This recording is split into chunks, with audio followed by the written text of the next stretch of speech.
tuna noodle casserole with crushed potato chips baked on top.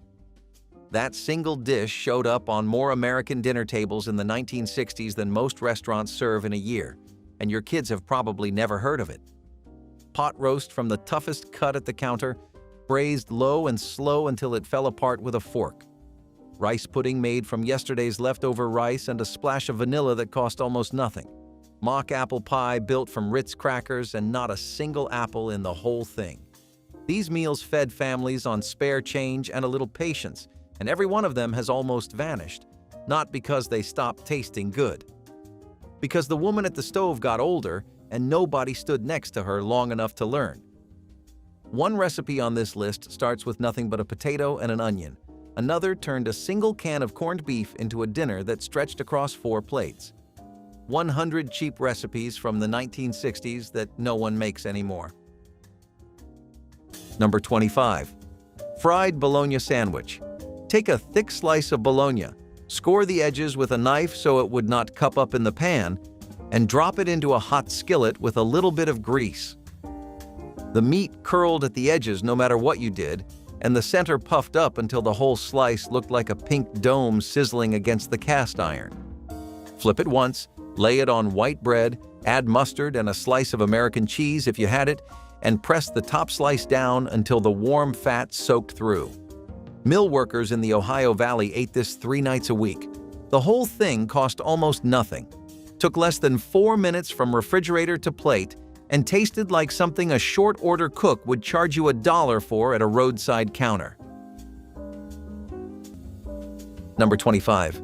Clabber. You left a jar of raw milk on the kitchen counter overnight, and by morning it had thickened into something between yogurt and soft cheese. Clabber was milk that had soured and set on its own. No starter, no heating, just time and the natural bacteria in unpasteurized milk. You scooped it into a bowl, sprinkled sugar on top, and ate it with a spoon. Some families crumbled cornbread into it.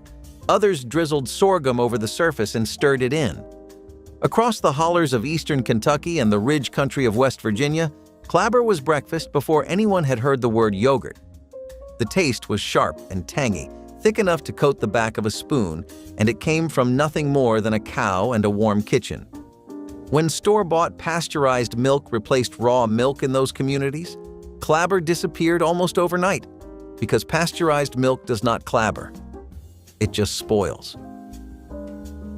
Number 25. Broiled lake perch.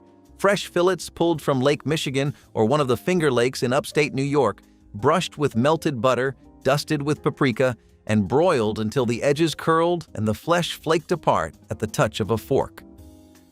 Supper clubs near the Great Lakes built their Friday menus around this fish.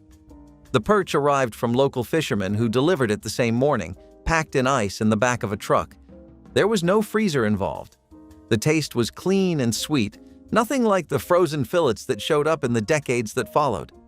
When commercial fishing quotas tightened and the local catch shrank, restaurants switched to cheaper imports. The broiled perch special vanished from the chalkboard and never came back. Number 25. Pimento cheese sandwich. Sharp cheddar ground up with mayonnaise and a jar of diced pimentos, spread thick on soft white bread and cut corner to corner. No lettuce, no tomato, nothing fancy. This was the sandwich that every Woolworths in the South had ready before the doors opened. The pimento cheese was mixed fresh each morning in most locations, kept in a steel bowl behind the counter, and spooned out by the scoop. You could get one for under $1 in the early 1960s. It was the kind of sandwich that tasted better at a lunch counter than it ever did at home because the bread was always fresh and the cheese had that slightly tangy bite from sitting in the cooler overnight. When the counters closed, pimento cheese retreated back to church suppers and family reunions, and the lunch counter version disappeared completely.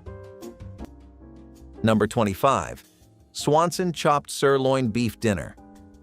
The name made it sound like something from a steakhouse, but the reality was a pressed patty of ground beef sitting in a puddle of brown gravy next to a scoop of instant mashed potatoes and a pile of green beans. Swanson put this one out in the early 1960s and marketed it as a premium option. The sirloin was generous labeling. Most of it was standard ground beef with seasonings and filler. shaped into a rectangle and covered in gravy dark enough to hide the seams. You ate it on a TV tray in the living room while Walter Cronkite read the news. Nobody complained because nobody expected a chop house. They expected dinner without dishes, and that is exactly what they got. The original version in the aluminum tray has not been produced in decades. Number 25. Frozen fruit salad. Your mother made this the night before in a loaf pan lined with wax paper. Cream cheese beaten smooth, folded into whipped cream, then studded with maraschino cherries, crushed pineapple, and miniature marshmallows. She froze it solid overnight and sliced it like bread right before you left for the park. Each slice held its shape for about 20 minutes in the July heat, which was exactly long enough. It was dessert and salad at the same time, and nobody questioned that. Most families used the recipe on the back of the marshmallow bag. It came out pink from the cherry juice, firm from the freezer, and sweet enough that children ate it without complaint. You do not see it anymore because nobody thinks of salad as something that belongs in a freezer. Number 25. Cinnamon toast. Few things woke up a quiet kitchen faster than the smell of butter and sugar going brown under the broiler. You started with whatever bread was on the counter, spread it thick with soft butter, then dusted it with sugar and cinnamon until the whole slice looked frosted. 3 minutes under the broiler, and the top caramelized into a thin, crackling shell. Some folks skipped the broiler and used the toaster first, then layered the butter and cinnamon sugar after, which gave you a softer bite. Either way, it cost pennies. A loaf of bread, a spoon of sugar, and the cinnamon tin that lived in every cupboard back then. It filled a child before school, and it gave an older person something warm to hold on to with morning coffee. No eggs to fry, no pan to scrub, no recipe to remember. Just the smell of cinnamon telling the house that the day had started. Number 30. Soup beans with cornbread. In 1965, your great-grandmother's deep pot sat on the back of a coal stove in Mingo County and simmered from breakfast until supper. Pintos had been soaked the night before in cold well water, picked clean of stones at supper time by whichever child she could trust. Streak-o-lean from the smokehouse went in at first light, with a halved onion and a touch of pepper. The broth darkened to the color of strong tea over 4 quiet hours. Cornbread baked in your iron pan for the last 20 minutes, lard crackling around the rim. A bowl of beans, a wedge of pone crumbled in, a cup of sweet milk on the side. That was supper for a household of 6, made for under 15 cents a head. Your great-grandfather walked the 3 miles home from the cage, knowing exactly what would be waiting. The pot was always there. Number 25. Homemade lollipops. When a child in a coal camp in McDowell County, West Virginia wanted candy and there was no penny store within walking distance, a grandmother sometimes made lollipops on the kitchen stove. She boiled sugar, a splash of water, and a drop of extract, peppermint if she had it, vanilla if she didn't, until the syrup went clear as glass. She poured it into greased bottle caps and pressed a toothpick into each one before it set. These weren't pretty. The color was amber or pale yellow. The shape was uneven. But they were sweet, and they were yours. Sugar cost about a dime a pound in 1962 in rural West Virginia. A batch of a dozen lollipops cost almost nothing. Children saved the sticks and compared them the way other kids compared baseball cards. No store-bought candy bar needed, no wrapper to throw away, just a hard knot of sweetness on a stick that lasted all the way home from school. Rumaki arrived at the suburban cocktail party trailing the whole fantasy of tiki culture. The bamboo bars, the fishbowl cocktails, the idea that your backyard could be Polynesia for one Saturday evening. The base was chicken livers and canned water chestnuts, wrapped tight in bacon, soaked overnight in a soy ginger marinade, then rolled in brown sugar before going under the broiler. Victor Bergeron of Trader Vic's in Berkeley is credited with bringing it into the mainstream in the 1940s. By the early 1960s, it had crossed into suburbia entirely, appearing on the television show Mad Men when Betty Draper served it at a dinner party. The trick nobody explained was the water chestnut. Its crunch and neutrality held the richness of the liver in check while the bacon crisped around both. The glaze caramelized into something lacquered and sweet-salty that made people eat 3 before asking what was in them. Nobody makes it anymore. Too fiddly, they say. But the women who did it never once used that word. Divinity was the cloud-white confection separating serious candy makers from casual cooks, requiring perfect timing and dry weather to succeed. The recipe seemed simple: sugar, corn syrup, and egg whites, but execution demanded beating hot syrup into stiff peaks until the mixture lost its glossiness and held shape when dropped from a spoon. Southern grandmothers swore divinity would fail on rainy days when humidity prevented proper setting, making Christmas candy weather-dependent ritual. The finished pieces were dropped onto waxed paper in soft mounds studded with pecans, their texture somewhere between marshmallow and meringue with a slight crumble dissolving on the tongue. Children watched the transformation with wonder as clear syrup became billowing white clouds, beaters leaving trails holding shape like mountain peaks. Divinity appeared on Christmas cookie platters alongside fudge and pralines, its pristine whiteness contrasting darker confections. The candy required immediate consumption since it absorbed moisture quickly. Ribbon candy was the crown jewel of every Christmas candy dish. Those impossibly thin strips of sugar pulled and folded into delicate waves that shimmered like stained glass. Making it required heating sugar syrup to precisely 300 degrees, then working quickly on marble slabs as the candy cooled just enough to handle. Skilled candy makers would stretch and fold the hot sugar, creating those signature ripples while incorporating festive colors of red, green, and white. The finished ribbons were fragile and beautiful, breaking with a satisfying snap that released bursts of peppermint or wintergreen. During the 1960s and 70s, specialty candy shops in every small town produced ribbon candy by hand, filling storefronts with dazzling displays. Families purchased pounds of it, arranging delicate pieces in crystal dishes that sat on coffee tables throughout the season. The skill required to make ribbon candy has nearly vanished, and today's mass-produced versions lack the ethereal thinness that made handmade ribbon candy special. Baked ham slices with brown sugar glaze were the small but mighty centerpiece of many 1960s Christmas tables, especially in homes where buying a whole ham simply was not possible. Mothers would stand in the grocery aisle doing quiet math in their heads, choosing a few thick slices instead of the expensive roast that every advertisement pushed during the holidays. Those slices went into a baking dish, brushed with a mixture of brown sugar, a little mustard, and whatever spices the house still had left as they baked.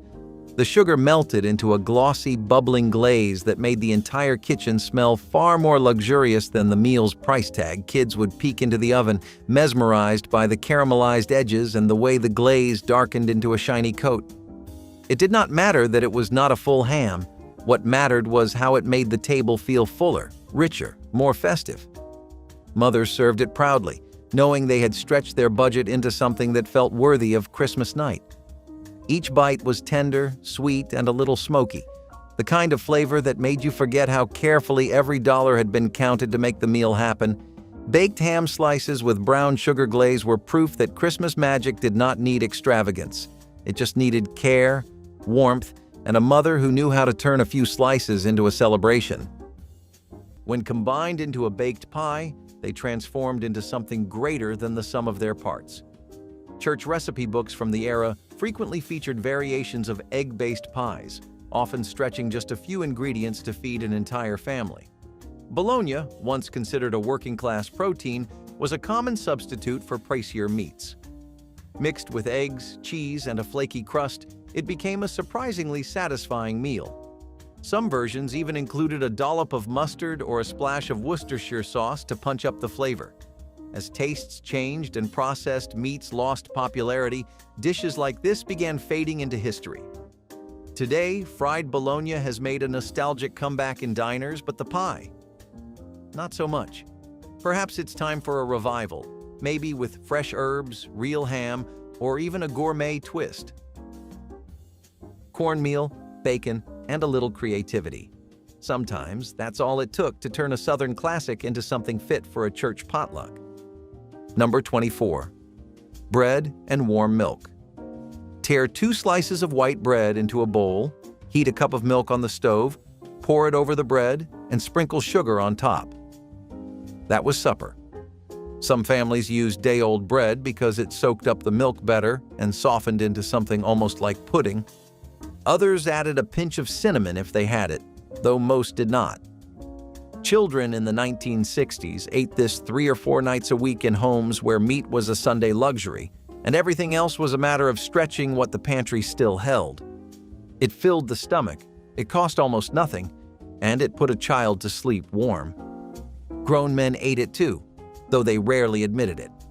Number 24. Persimmon pudding. Wild persimmon trees grew along fence lines and at the edges of pastures all through the Appalachian South, and after the first hard frost turned the fruit soft and sweet, families gathered them by the bucketful.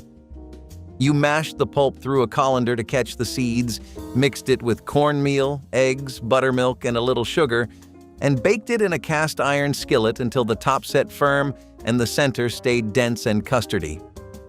A cold slice of persimmon pudding with a glass of milk was breakfast the morning after baking day, and nobody heated it up.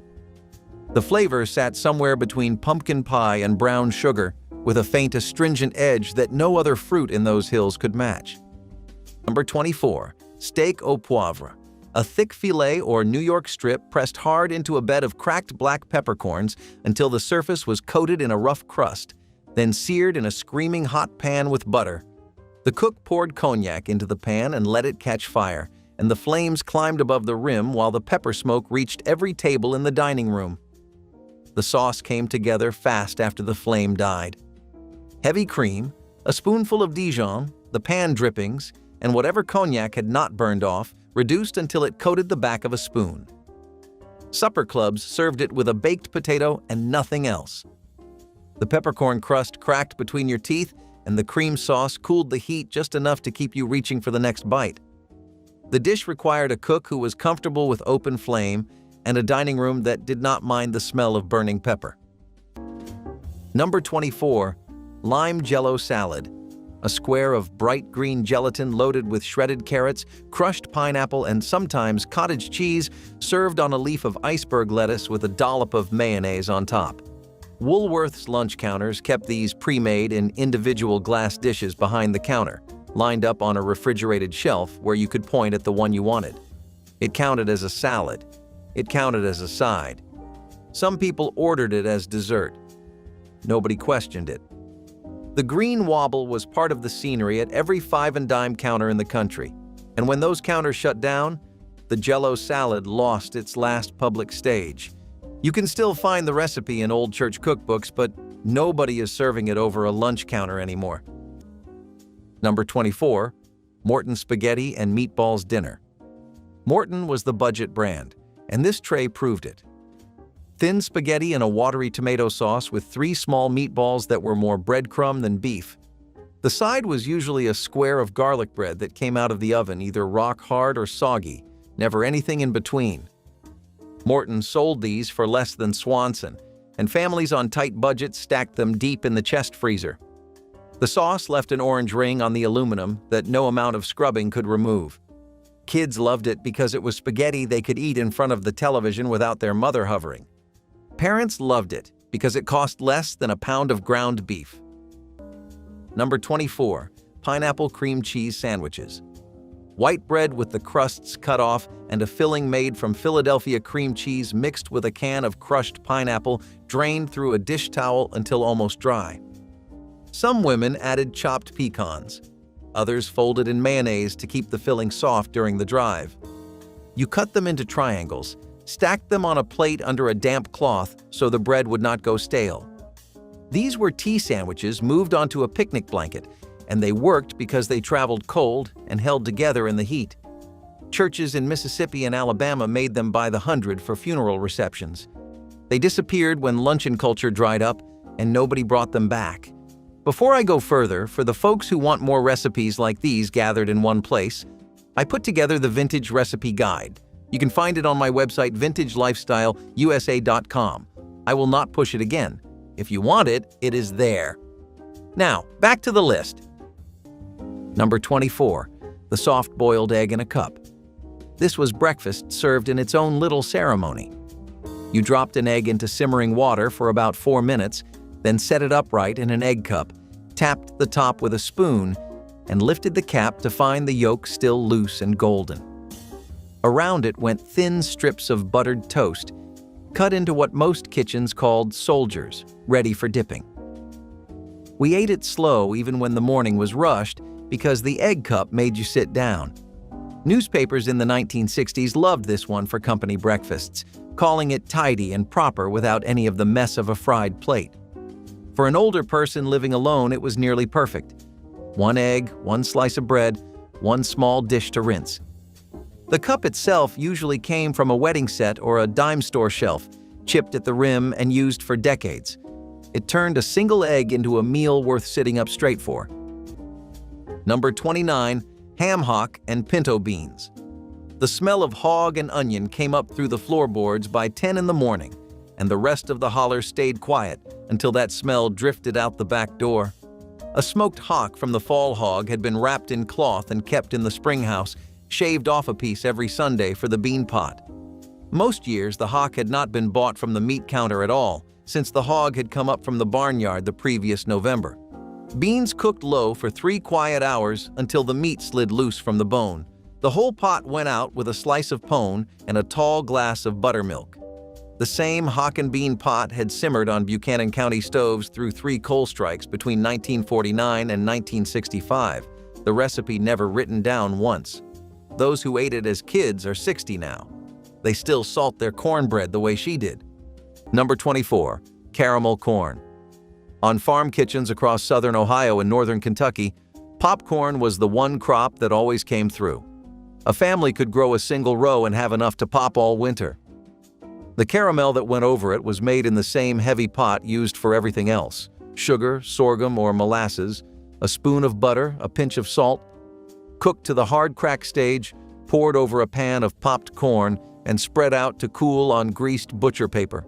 The whole batch cost less than 15 cents in 1963. What made it special wasn't the recipe. Every family had the same recipe. What made it special was the night it got made, usually a cold night, usually a Friday, usually with the radio going and children underfoot. Farm families in the Hocking Hills of Ohio and the hill country of eastern Kentucky shaped the same mixture into popcorn balls, wrapped them in waxed paper, and set them in a row on the windowsill like little amber moons. The California dip was born sometime in the early 1950s when an anonymous home cook in California tore open a packet of Lipton's dehydrated onion soup mix and stirred it into sour cream. Lipton discovered the recipe was spreading on its own and began printing it on every box by 1958, calling it the California dip in ads that doubled as recipe cards. Within 2 years, it was at every suburban party and baby shower in the country. What made it a specifically 60s object wasn't the dip itself, but the confidence of how it was served. In the good china bowl, with chips fanned around it, because it didn't need dressing up. She always made it the morning before, covered in foil in the icebox, pulled it out an hour early because cold sour cream ran too thin. That timing was never written anywhere. You learned it by watching. It still tastes different when you don't know that part. Seafoam candy carried the same ethereal texture as divinity, but traded egg whites for brown sugar, creating confection the color of beach sand with butterscotch and molasses flavor. The technique required cooking brown sugar and corn syrup to precisely 260 degrees before pouring over beaten egg whites and whipping until the candy achieved its signature airy texture. Unlike divinity's pure white appearance, Seafoam had amber hue deepening as it aged, and caramelized sugar notes made it more complex on the palate.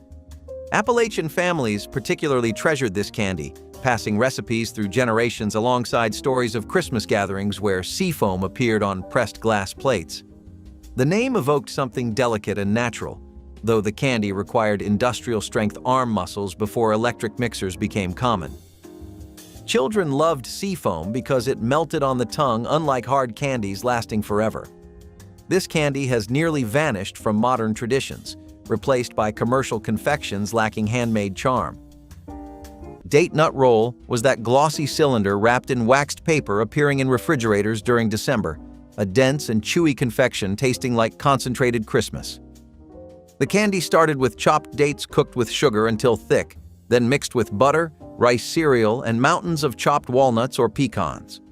While still warm, the mixture was shaped into logs, rolled in powdered sugar or coconut, then wrapped tightly and chilled until firm enough to slice into neat rounds. Each slice revealed a mosaic of nuts and golden dates, the texture somewhere between fudge and taffy. Department stores like Neiman Marcus became famous for holiday date nut rolls, but most families had cherished recipes passed down through generations. The rolls kept well for weeks, making them practical gifts prepared ahead of the holiday rush. Children often found them too sophisticated, leaving more for adults who savored their complex sweetness. Date nut rolls represented a time when Christmas candy meant more than chocolate. Holiday meatloaf with ketchup topping was the kind of dish that families leaned on when Christmas dinner needed to feel special, even though money was tight. Mothers mixed ground meat with breadcrumbs, onions, and seasonings, shaping it carefully into a loaf that looked more impressive than it cost. The ketchup topping, sometimes mixed with brown sugar or a splash of vinegar, went on thick before baking, creating a shiny red glaze that felt festive in its own simple way. As it baked, the smell drifted through the house, rich and savory, warming the air and setting the tone for the evening. Kids always knew it was a special meal because the topping caramelized just enough to form a sweet crust that contrasted with the tender meat inside. Slices held their shape well, and even small portions felt filling when paired with mashed potatoes or buttered bread.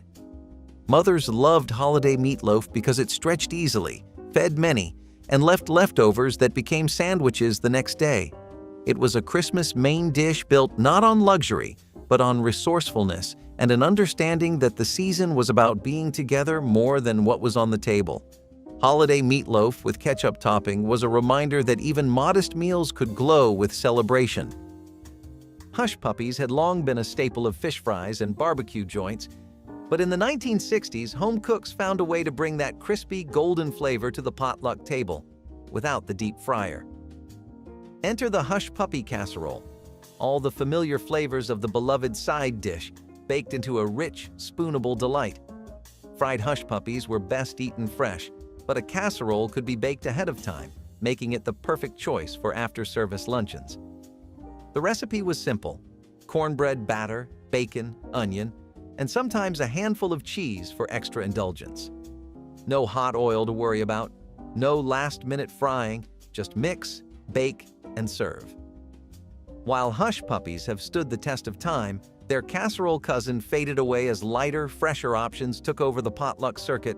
Bacon and cheese-laden dishes lost ground to salads and vegetable trays.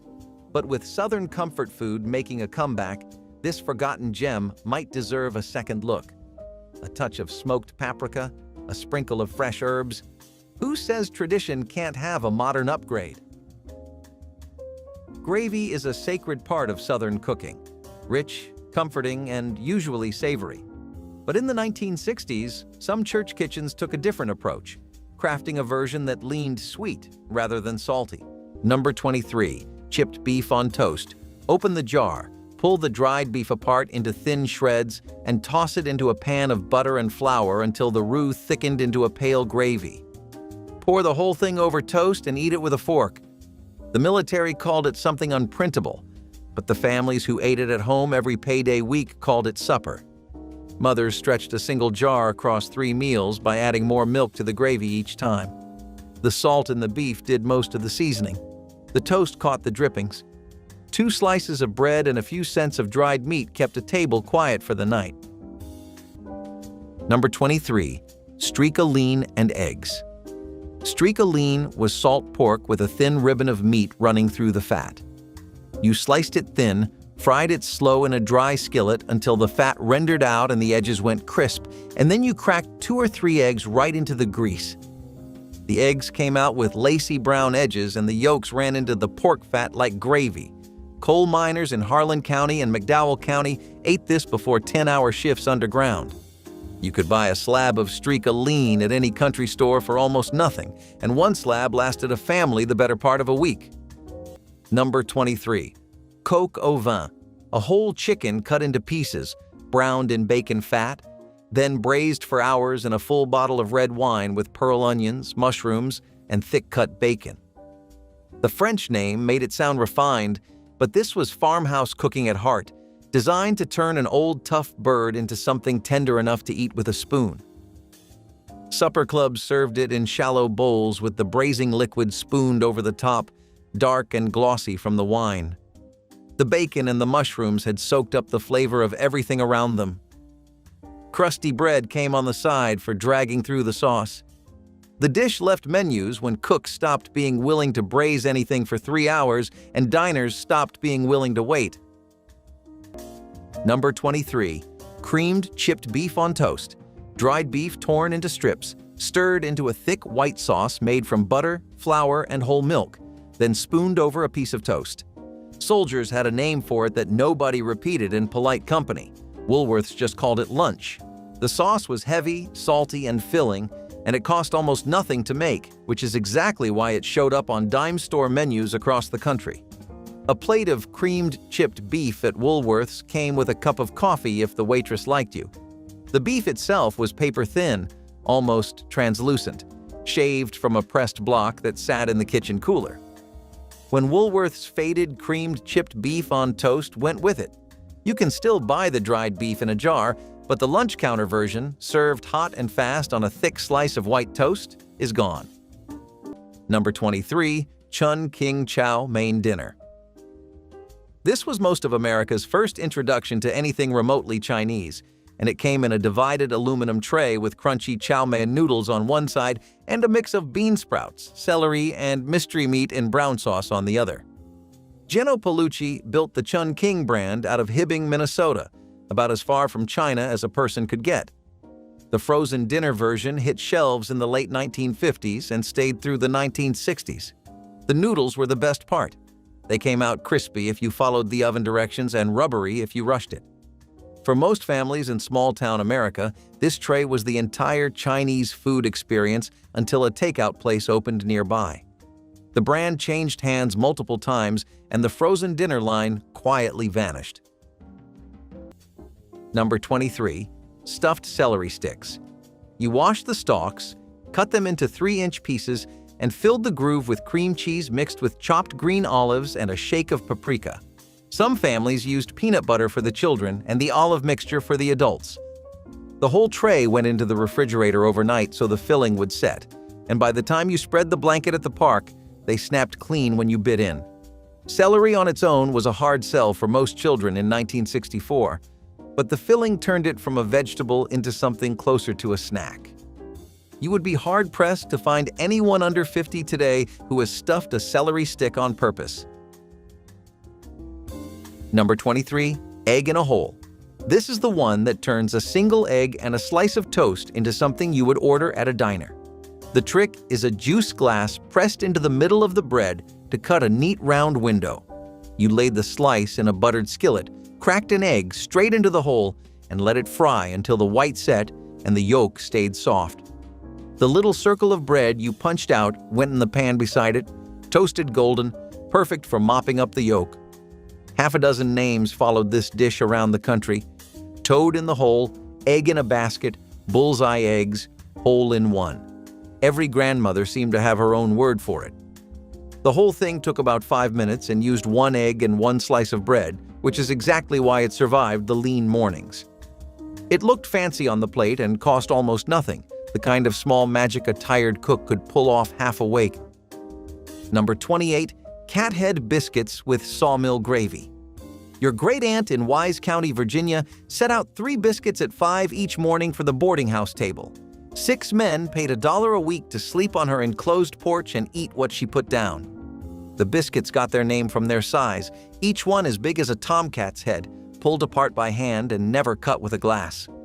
White lily flour, lard worked in cold, buttermilk poured cool from the milk safe. Dough was patted out on a floured board and dropped in shaggy rounds onto a hot iron pan. Sawmill gravy went over them, made from sausage drippings, flour, milk, and black pepper, enough to make a grown man cough. The whole breakfast cost her 32 cents a head to set out in 1962. The men ate 9 biscuits between them and went out the kitchen door without speaking. The recipe had come over with her Scotch-Irish great-grandmother 2 generations before the railroad ever cut through the gap. The biscuits were always hot. Number 23. Chocolate drops. There was no Hershey's in most rural Appalachian kitchens, but there was cocoa powder, and cocoa powder was enough. A woman in Harlan County would measure out 2 tablespoons of cocoa, combine it with sugar, a small knob of butter, and a splash of milk, bring the whole thing to a boil, then drop it by spoonfuls onto wax paper. She didn't call it fudge. She called it chocolate candy, and she made it in under 15 minutes on top of the stove.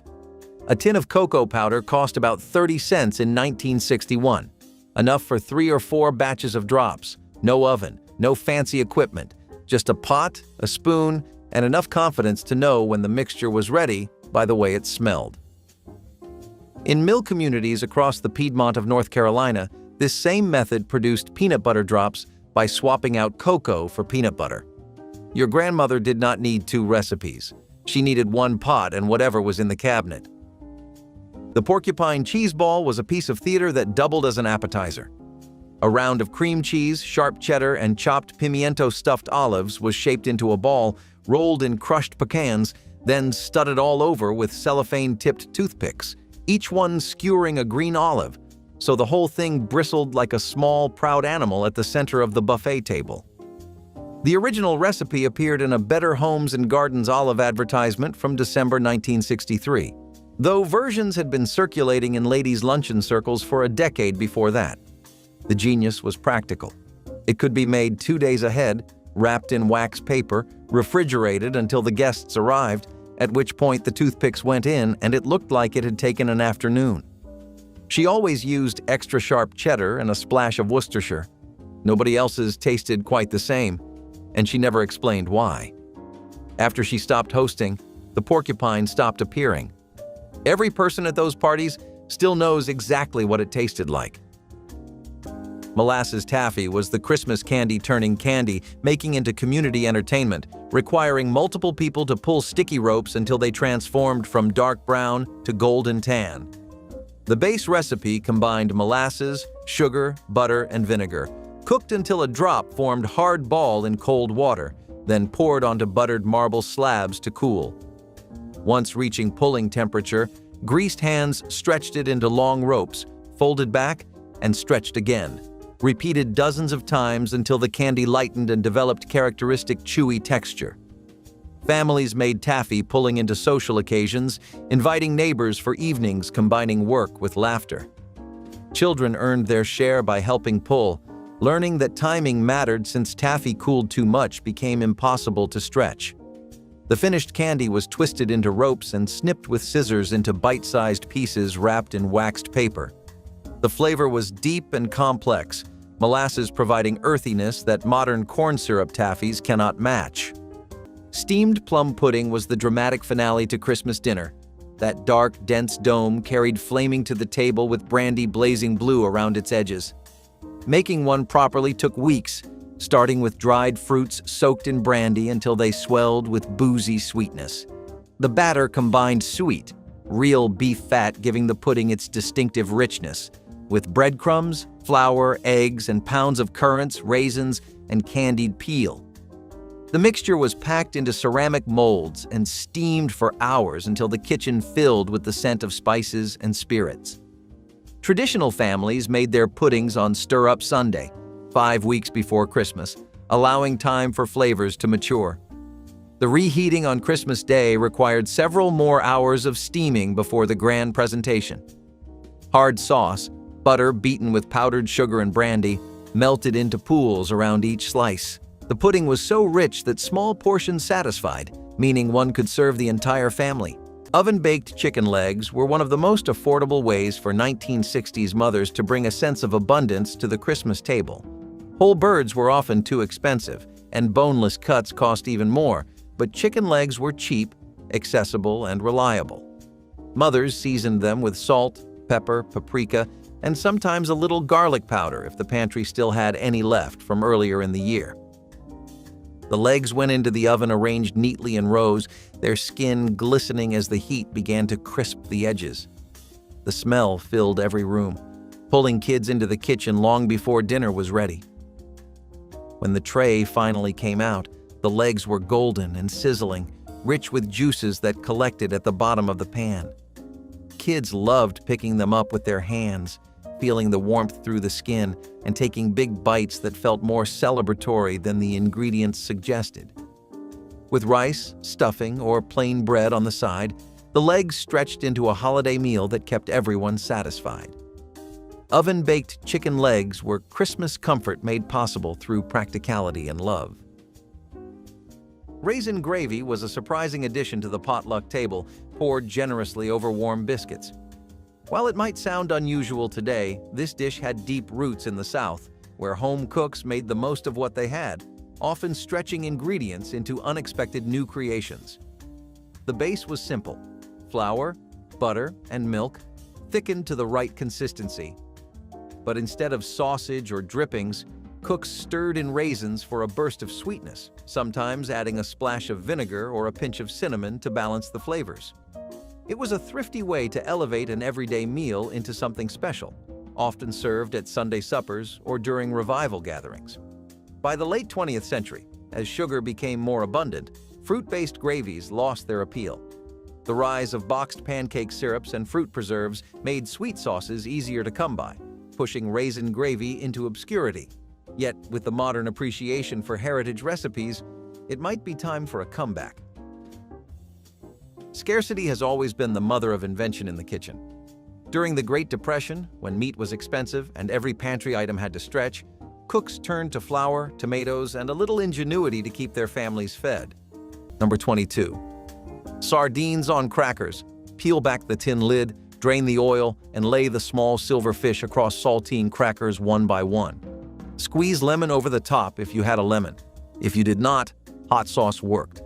Men who worked the night shift in the textile mills of the Carolinas kept a tin in their locker and ate them on break without a plate, without a napkin, and without sitting down. The tin cost less than a loaf of bread, it did not need refrigeration, and it had more protein than a glass of milk. Some people mashed the sardines into the crackers with the back of a fork until the whole thing became a rough paste. Others ate them whole, bones and all, because the bones were soft enough to chew and nobody had taught them to be squeamish about it. Number 22, molasses on a hot biscuit. You split a biscuit open while it was still steaming, dropped a pat of butter inside, and poured blackstrap molasses over the whole thing until it pooled on the plate. In a lot of hill country homes, that was the only breakfast the children got before school. Blackstrap molasses was the cheapest sweetener in the rural South, darker and more bitter than the table grade, and it showed up in almost every cabin pantry from the Ozarks to the Blue Ridge. It turned out to be rich in iron and calcium, but the families who ate it every morning did not care about the nutrition. They cared that it filled the belly and cost almost nothing. Number 22. Stuffed pork chops. Double cut, bone in, sliced through the middle to make a pocket, packed tight with a bread stuffing seasoned with sage, celery, and onion, then roasted slowly until the outside turned golden and the stuffing absorbed every drop of juice from the meat. Each chop weighed close to a pound and hung over the edge of the plate. Supper clubs in Iowa and Illinois served them with applesauce and mashed potatoes, and one chop was the entire meal. The stuffing made the difference. Without it, a pork chop was a Tuesday dinner. With it, the same cut became something worth driving 30 minutes for. They disappeared when boneless, thin-cut chops took over the meat case and nobody wanted to wait an hour for a roast. Number 22. Cottage cheese and peach plate. A scoop of cottage cheese in the center of a plate, surrounded by canned peach halves, sometimes with a maraschino cherry dropped in the middle. This was the diet plate. Every woman watching her figure in the 1950s and 1960s ordered this, and every Woolworths had it on the menu. No cooking involved. The peaches came out of a commercial-size can, the cottage cheese out of a 5-pound tub, and the whole thing was plated in under a minute. It looked like health food before health food existed. The combination of sweet canned fruit and cold, lumpy cottage cheese was considered a sensible choice at the time, and ordering it at the counter meant you were being practical. That entire idea vanished with the counter itself. Number 22. Patio Mexican dinner. Before Tex-Mex restaurants spread across the country, patio foods gave the freezer aisle its first taste of enchiladas, tamales, and refried beans. The tray came with a small enchilada rolled tight in a corn tortilla, a tamale still in its husk, Spanish rice, and a compartment of refried beans that looked exactly like brown paste. Patio was based in San Antonio and marketed these dinners as authentic Mexican food for the American table. The enchilada was mild enough that it would not scare anyone in Ohio. The tamale was small but decent. The whole tray gave suburban families permission to feel adventurous on a Wednesday night without leaving the kitchen. Patio eventually got absorbed by larger companies, and the original dinner disappeared from freezers entirely. Number 22. Olive loaf sandwiches. Olive loaf was a processed lunch meat sold at the deli counter with whole pimiento-stuffed green olives pressed into every slice. You could see the circles running through it like polka dots on a summer dress. A sandwich was bread, yellow mustard, and 3 slices straight from the butcher paper. Nothing else on it. Oscar Mayer and Eckrich both made a version, and every small-town deli sliced it fresh on Saturday morning. The taste was salty and faintly smoky with a briny bite from the olives, and the texture landed somewhere between bologna and a thick, cold salami. Children either loved it or refused to touch it. There was no middle ground with olive loaf. It held on through the 1970s, but the deli case slowly replaced it with turkey breast and roast beef, and that strange pink meat with the green circles baked in quietly faded from the counter and from memory. Number 22. Cream chipped beef on toast. Men who came home from the service had a blunt name for this one, but in polite kitchens it stayed SOS, and nobody asked questions. A jar of dried sliced beef sat in most pantries, cheap and shelf-stable, and that was the whole secret. You melted a little butter, stirred in flour to make a quick white gravy, then tore the beef into the pan and let the milk thicken around it. 5 minutes later, you ladled the whole creamy mess over hot toast. It was salty, filling, and it stuck to your ribs through a long morning. Carnation and other brands sold the dried beef in small glass jars, and a single jar stretched across several breakfasts. For seniors who grew up around the military or fed working husbands, this taste pulls them straight back. It was never elegant, but it was hot, it was fast, and it made plain toast feel like a real meal. Number 26. Wilted lettuce salad with hot bacon dressing. On a Friday afternoon in April, your grandmother cut a colander of tender leaf lettuce from the kitchen garden in Pike County, Kentucky. She crisped 2 slices of fat back in a skillet, poured the hot grease over the lettuce with a quick splash of cider vinegar and a spoon of sugar, and tossed it with sliced green onions. The lettuce went limp under the heat. It was served with cornbread and a slice of cold ham, and the whole supper for 4 cost 90 cents. The lettuce was free. The vinegar was a quarter for the bottle and lasted 6 months, and the same dressing technique had been a Pennsylvania Dutch tradition before her people ever crossed into the mountains in the 1840s. She made it every spring as long as her hands still worked.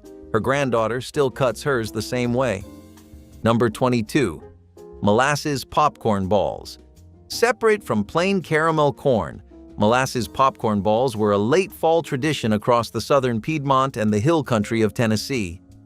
After the sorghum press ran and the molasses came in, the first thing many children asked for was a popcorn ball. The molasses gave it a darker, earthier sweetness than plain sugar, heavier, more complex, with a faint tang that no modern candy can copy. You popped the corn first, made the molasses coating, and poured it over the top. You had to work fast because molasses sets quickly. You greased your hands with butter and shaped the balls while the mixture was still warm enough to move. Small hands burned sometimes. A gallon of sorghum molasses in central Tennessee in 1962 sold for about $1.25. That gallon made enough popcorn balls to fill a wash basin. That was the whole point. The frosted sandwich loaf announced something about the woman who made it. Patience, planning, the desire to turn a Pullman bread loaf into something that looked like a celebration. The crust was trimmed, the loaf cut horizontally into 4 even layers, and 3 fillings went between them. Typically shrimp salad, a chicken bacon mixture with pimiento, and a cheese pecan spread. All three documented in the 1964 Wisconsin Department of Agriculture cookbook, Favorite Recipes from America's Dairyland. The whole assembly was frosted in whipped cream cheese tinted green or pink with food coloring, decorated with cucumber rounds or sliced olives, then refrigerated overnight. When it was cut at the table and each slice revealed the striped interior, the room paused. Most women didn't learn it from the cookbook. They learned it from another woman who'd served it at a shower and offered to show how. The last one most people remember was made by the woman who'd taught everyone else at a retirement party sometime in the 1980s. After that, the recipe went back into the envelope where it had always lived. Horehound drops were the bittersweet medicine candy that older generations enjoyed. Despite children's protests, they tasted like cough syrup mixed with dirt. The herb horehound grew wild in American gardens, and frugal housewives harvested it to brew into strong tea, forming the base for these hard candies. The finished drops had intensely herbal flavor, bitter, slightly minty, medicinally sharp, supposedly soothing sore throats during winter. Older folks kept horehound drops in pockets throughout holiday season, offering them to grandchildren who quickly learned to refuse politely. The candy represented an older approach where sweetness served as delivery system for herbal benefits rather than existing purely for pleasure. Pharmacies stocked horehound drops alongside penny candies, though children spent coins on sweeter options. By the 1970s, these drops were already nostalgic relics purchased by those remembering them from childhood. Today they appear occasionally in specialty shops, curiosities from when candy and medicine overlapped. Charlotte Russe was that elegant molded dessert appearing at fancy Christmas parties, a tower of Bavarian cream surrounded by ladyfingers and crowned with whipped cream rosettes. The preparation required making custard from scratch, folding in whipped cream and gelatin, then carefully lining a mold with ladyfingers before filling it with the cream mixture. The dessert had to chill for hours until set, then came the nerve-wracking moment of unmolding, a successful release revealing a perfect striped tower, while failure meant a collapsed mess. Bakeries in cities sold individual charlottes in paper cups, but the homemade version was the showpiece of Christmas buffets during the 1960s. Hostesses would dust the top with powdered sugar to look like snow or pipe elaborate whipped cream decorations in red and green. Charlotte Russe required skills home cooks once practiced regularly, making proper custard, whipping cream by hand, and working with gelatin. As these techniques faded from common knowledge, so did this graceful dessert. Potato and onion casserole was the quiet workhorse of many 1960s Christmas dinners, the kind of dish that filled the table and the stomach without straining the family's December budget. Potatoes were inexpensive and plentiful, and onions added flavor without adding cost. Mothers sliced everything thinly, layering potatoes and onions in a deep dish with small pats of butter, salt, and pepper. Sometimes a splash of milk or canned soup was added to make it creamier, but even the simplest version baked into something warming and satisfying. As it cooked, the layers softened into a tender, flavorful stack that smelled like comfort itself. Kids loved digging into the casserole because every scoop held a little bit of everything: the soft potatoes, the sweet onions, and the buttery coating that tied the dish together. It paired perfectly with any main dish, making the plate feel complete even when the meat portion was small. Potato and onion casserole was a reminder that Christmas meals did not need extravagance to be memorable. They only needed warmth and enough to share. By the 1960s, some of those frugal Depression-era dishes still lingered in church cookbooks, including one that combined two unlikely elements: soft, pillowy dumplings swimming in a sweet tomato sauce. At first glance, it may have looked like a dish in search of an identity. Was it a main course, a side, or even a dessert? The answer depended on who made it. Some cooks thickened the sauce with sugar and butter, giving it a candied quality, while others leaned savory with onions and a pinch of black pepper. The dumplings themselves were simple: flour, milk, baking powder, sometimes a little egg, dropped directly into the bubbling sauce to cook through. Over time, as grocery store shelves became fuller and palates changed, the idea of tomato-sweetened dumplings fell out of favor. Today, it's hard to find anyone who still makes them. but considering how tomato-based dishes like shakshuka and butter chicken have gained popularity, maybe it's time for a revival. Long before America had chocolate chip cookies and boxed cake mixes, early kitchens relied on simple, fruit-based desserts to satisfy a sweet tooth. Number 21. Toast with bacon drippings. Every kitchen in the 1960s had a coffee can or a mason jar sitting on the back of the stove, half full of cooled bacon grease saved from every breakfast for weeks running. When supper ran thin, you toasted 2 slices of bread, spread a spoonful of that rendered fat across the top while the bread was still hot, and sprinkled salt over it. The grease melted into the bread and turned it glossy and rich with a faint smokiness that carried the memory of every rasher that had come before it. Farm families across the Midwest and the Plains ate this without thinking twice about it. It was calories, it was fat, and on a cold evening when the grocery money had already run out and the refrigerator held nothing worth heating up, it was enough to get a person through the night. The 5-minute meal was never about laziness. It was about math. A woman in 1963 had a fixed amount of money, a fixed number of mouths, and a fixed number of days until the next paycheck arrived. She did not cook fast because she did not care about the food. She cooked fast because time was the only thing she had even less of than money. She worked, she cleaned, she raised children who never knew they were poor because the plates were always full. Speed was not a shortcut. It was a skill earned across hundreds of nights standing at the same stove, reaching for the same cans, feeding the same family with whatever was left. The women who cooked these meals could outperform any modern kitchen timer without ever setting one. Number 21. Cracklin' bread. When a family butchered a hog, they rendered the fat into lard and saved the crispy bits of skin and meat left behind. Those were cracklins. You folded them into cornbread batter and baked the whole thing in a cast-iron skillet greased with more lard. The bread came out dense and rich with little pockets of salt and crunch all through it. A wedge of cracklin' bread with a cup of black coffee was a full breakfast in the mountains of Tennessee and North Carolina. Nothing went to waste on a hillbilly homestead, and cracklins were proof of that. The same hog that gave you bacon and ham and sausage gave you the fat to cook with and the scraps to bake into your bread. Every part of that animal earned its keep. These breakfasts came from a world where the only refrigerator was a root cellar dug into a hillside. A woman in Appalachia in 1961 did not open a cookbook or look at a recipe card. She opened the smokehouse door, checked what was left in the canning jars on the shelf, and figured out what she could make from that. Breakfast was whatever you had, and what you had, you made count. The rest of the country was eating boxed cereal and frozen orange juice concentrate, watching commercials for foods that came in bright packaging.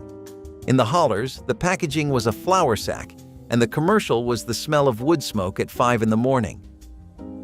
Number 22. Stuffed pork chops. Double cut, bone in, sliced through the middle to make a pocket, packed tight with a bread stuffing seasoned with sage, celery, and onion, then roasted slowly until the outside turned golden and the stuffing absorbed every drop of juice from the meat. Each chop weighed close to a pound and hung over the edge of the plate.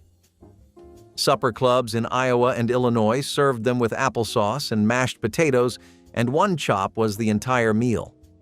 The stuffing made the difference. Without it, a pork chop was a Tuesday dinner. With it, the same cut became something worth driving 30 minutes for. They disappeared when boneless, thin-cut chops took over the meat case and nobody wanted to wait an hour for a roast. Number 21. Egg salad sandwich.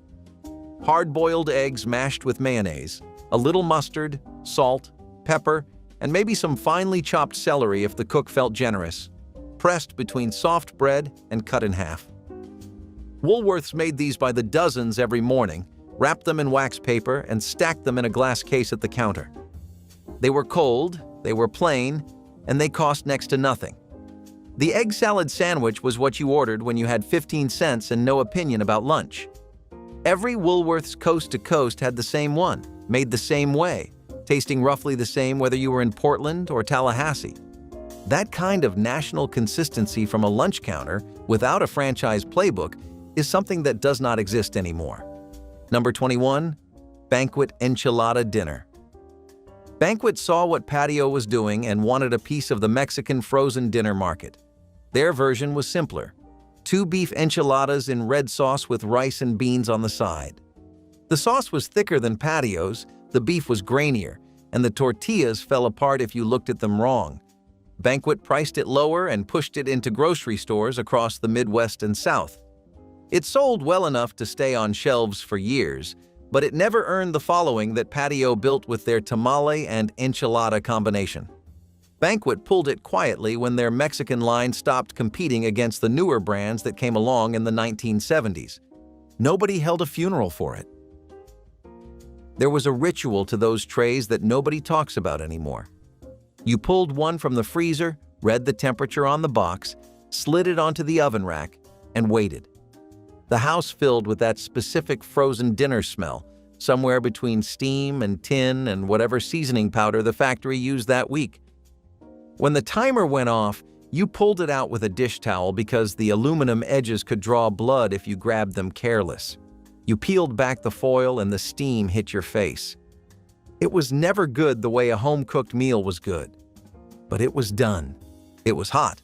And it asked nothing of you except 25 minutes and an oven set to 425 degrees. For millions of people coming home tired, that was enough. That was the whole point.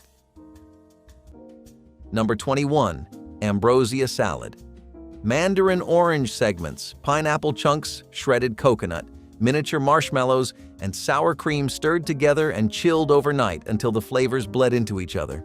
Some families added sliced bananas right before serving so they would not brown.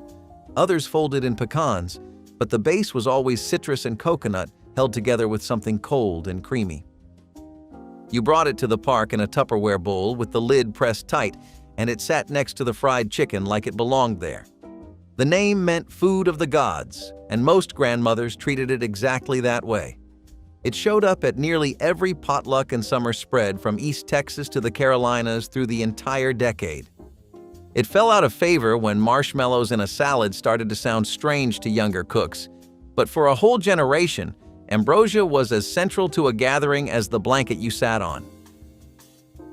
The economics of a 1960s picnic were invisible to anyone eating on that blanket. Nobody called it meal planning. Nobody wrote a budget on the back of an envelope. But every dish was built around the same quiet math. Feed the family on what you already had, waste nothing, and make it look like abundance. The cream cheese stretched the fruit. The bread stretched the meat. The gelatin stretched everything because it was cheap and a mold made it look like effort. These were not recipes from having too much. They came from knowing exactly how far one grocery run could stretch in July, when the electric bill doubled and the garden tomatoes were still green on the vine. Number 21, milk toast. Gentle is the only word for it, and that was the whole point. This dish goes back generations in the colder corners of the country, places like New England where a warm, soft breakfast meant comfort on a cold floor. You toasted a slice of bread, set it in a bowl, then poured warm milk over the top until it went soft and spoonable. A little sugar, a shake of cinnamon or nutmeg, sometimes a few raisins, and that was breakfast. People reached for it when they were under the weather, when teeth were tender, or when a child needed something easy on the stomach. It asked nothing of you. No frying, no chewing through a crust, no fuss. For an older person on a quiet morning, milk toast was warmth in a bowl that took about 3 minutes to make and slid down without a fight. It was proof that the simplest food was often the kindest thing in the house. Number 25, salt pork gravy on biscuits. The salt pork came from a sack at Sears Roebuck, 3 pounds for $1.15, kept in a covered crock by the warming oven. A wife in a coal camp at Lynch, Kentucky, sliced 4 thin strips before dawn in 1963, fried them gold, and made a flour gravy in the drippings with milk poured cool. Your great-grandfather ate his standing up, his lunch bucket already packed, and walked to the cage with the taste of pork fat and pepper still on his tongue. The whole breakfast cost 23 cents.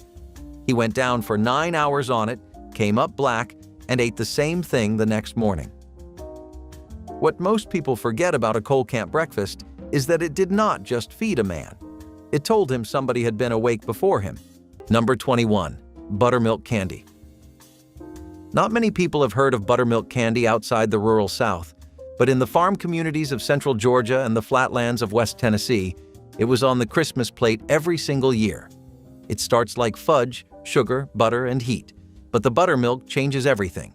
The acid reacts with baking soda and creates a candy that is lightly tan, almost caramel-colored, with a faint sourness underneath the sweetness. It tastes like nothing else. Grandmothers in those communities described it as what fudge would taste like if fudge had a little more character. A cup of buttermilk cost almost nothing. A woman who kept a milk cow had buttermilk every day for free. This was the candy she made when she wanted something that tasted like home. Your grandmother knew what she was doing when she made it. Devils on horseback arrived in America from Victorian England, where they had closed formal dinners as a savory bite since at least the 1880s, the name for how the crisped bacon curled like a rider astride a horse. The American version moved it to the front of the meal. A prune or medjool date was split, stuffed with an almond or a cube of sharp cheddar wrapped in bacon, and pinned with a toothpick before going under the broiler. They surged through 60s and 70s dinner party culture as hostesses grew more comfortable with sweet, salty combinations. The unwritten rule was that you never served them at room temperature. They had to come off the broiler and onto the tray within 2 minutes, which meant managing kitchen timing without abandoning your guests. That knowledge lived in the body rather than in any recipe. The people who pulled it off consistently were working from a kind of confidence that was common then and is not much needed now. Homemade chocolate-covered cherries required patience, since the liquid center making them special developed only after weeks of waiting. The process began with maraschino cherries drained and patted dry, then wrapped in fondant that would eventually liquefy around the fruit. Each wrapped cherry was dipped in tempered chocolate and set aside in cool storage, where enzymes in cherry juice slowly broke down fondant into sweet syrup. Opening one too early meant biting into solid fondant, but waiting 3 weeks rewarded patience with that magical burst of cherry-flavored liquid inside chocolate shells. Grandmothers started these in early December so they'd be ready for Christmas gift boxes. The chocolate coating had to be thick enough to contain liquid without cracking, requiring proper tempering, producing glossy shells with satisfying snap. Children learned not to bite these over good clothing since liquid centers squirted unexpectedly. These homemade versions bore little resemblance to commercial chocolate-covered cherries. Pfeffernüsse were those small, round German spice cookies appearing in tins throughout December, their name meaning pepper nuts despite containing no actual nuts. The dough was dense with honey, molasses, and a complex blend of spices including white pepper, anise, cardamom, and cloves that gave them their distinctive bite. Baked until firm, the cookies were rolled in powdered sugar while still warm, creating a crackled coating that contrasted with the dark spiced interior. Unlike soft American cookies, Pfeffernüsse were meant to be hard. Almost too hard when fresh, they softened over days as the spices mellowed. German and Dutch immigrant families brought these recipes to America, where they became traditions in communities from Pennsylvania to the Midwest. The cookies kept for weeks in tins, improving with age as flavors married. Children often found them strange at first, but grew to crave them as adults. Making Pfeffernüsse meant connecting to old world traditions, honoring ancestors who carried recipes across oceans. Sweet potato bake with marshmallows was one of the most beloved holiday dishes of the 1960s. Even in homes where the budget stretched thin, mothers used canned sweet potatoes because they were cheap, easy, and reliable. They mashed them or left them in chunks, mixing them with sugar, cinnamon, and a little butter before spreading everything into a baking dish. The marshmallows went on top, forming a snowy layer that browned into a golden, gooey crust as it baked. Kids watched the marshmallows puff up through the oven door like tiny clouds rising over the sweet orange filling. The smell alone felt like Christmas, warm and sugary in a way that made the whole house soften. Even the smallest serving tasted rich and celebratory, turning an inexpensive dish into a holiday highlight. Sweet potato bake with marshmallows proved that sweetness could transform even the simplest ingredients into something magical. One of the oldest and most beloved was a light, creamy dish that turned tart gooseberries into something truly special. Dating back to medieval England, this dessert made its way to the American colonies, where it remained popular for generations, especially in church gatherings. The recipe couldn't have been simpler. Stewed gooseberries, lightly sweetened, folded into rich cream or custard. Some versions thickened the mixture with breadcrumbs or egg yolks, while others let the berries shine on their own. It was a dessert of contrasts, tangy yet sweet, rich yet refreshing, and one that required no fancy ingredients. In the 1960s, it was still holding on to its place at church socials, tucked between gelatin molds and pies. So why did it disappear? The decline of gooseberries in American home gardens played a big role. Once common, the fruit fell out of favor due to agricultural restrictions and changing tastes. Meanwhile, instant puddings and canned fruit cocktails took over the dessert scene. Number 20. Peanut butter and banana sandwich. Spread peanut butter on one slice of bread, lay thin banana slices across it, press another slice on top, and cut it diagonal. This was a school lunch staple across America in the 1960s. It did not need a lunchbox, an ice pack, or a refrigerator. The peanut butter held the banana in place, the natural sugar in the fruit kept children from complaining, and the whole thing cost less than a dime to put together. Some mothers added a drizzle of honey if the jar was not empty yet. Most did not bother. The sandwich traveled well in a brown paper bag. It tasted sweet without any added sugar, and it filled a small stomach for the entire afternoon without complaint. Number 20. Sweet potatoes roasted in wood stove ashes. You buried a sweet potato in the hot ash bed beneath the firebox the night before, and by morning, it had cooked all the way through in its own skin. You pulled it out with a rag, brushed off the ash, split it open, and the inside was dark orange and soft enough to eat with a spoon. No butter needed, though most people added it anyway. Sweet potatoes grew well in the sandy clay soil of the Appalachian foothills, and a root cellar full of them could carry a family from October clear into March. Roasting them in the ashes cost nothing at all because the fire was already burning to heat the house. Number 21. Cornish game hen. A whole small bird stuffed with wild rice and roasted until the skin turned dark and glossy. Each guest got their own hen on a plate, which made it feel like a private feast. The stuffing was the signature.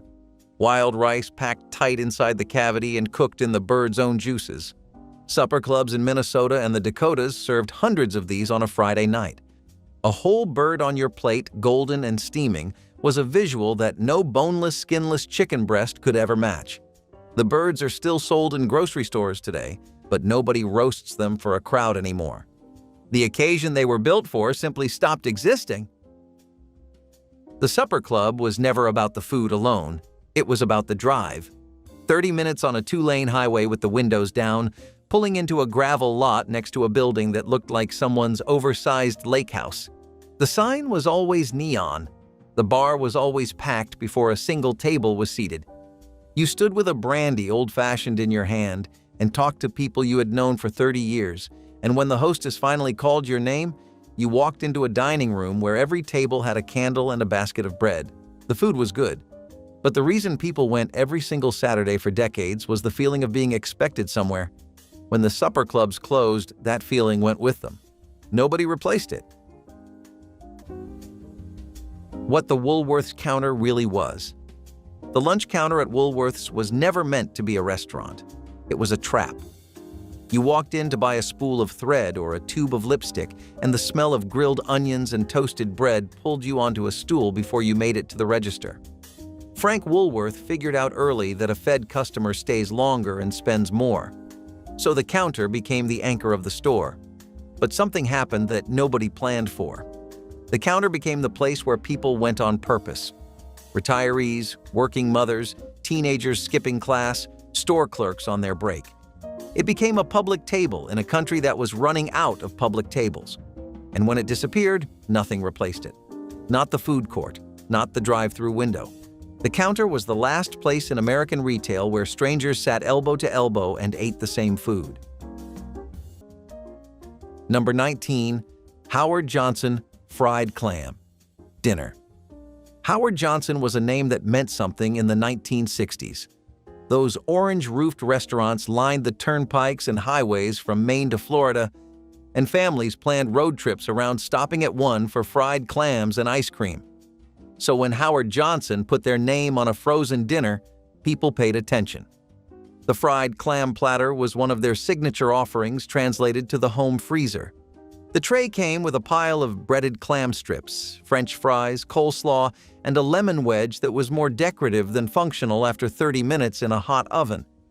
The clam strips were small and heavily breaded, the kind where you ate 3 before you found an actual piece of clam, but the coating crisped up in the oven in a way most frozen dinners could not manage.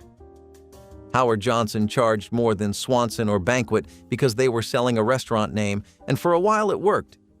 People felt like they were eating restaurant food at home, even though the gap between the highway version and the frozen version was wide enough to drive a station wagon through.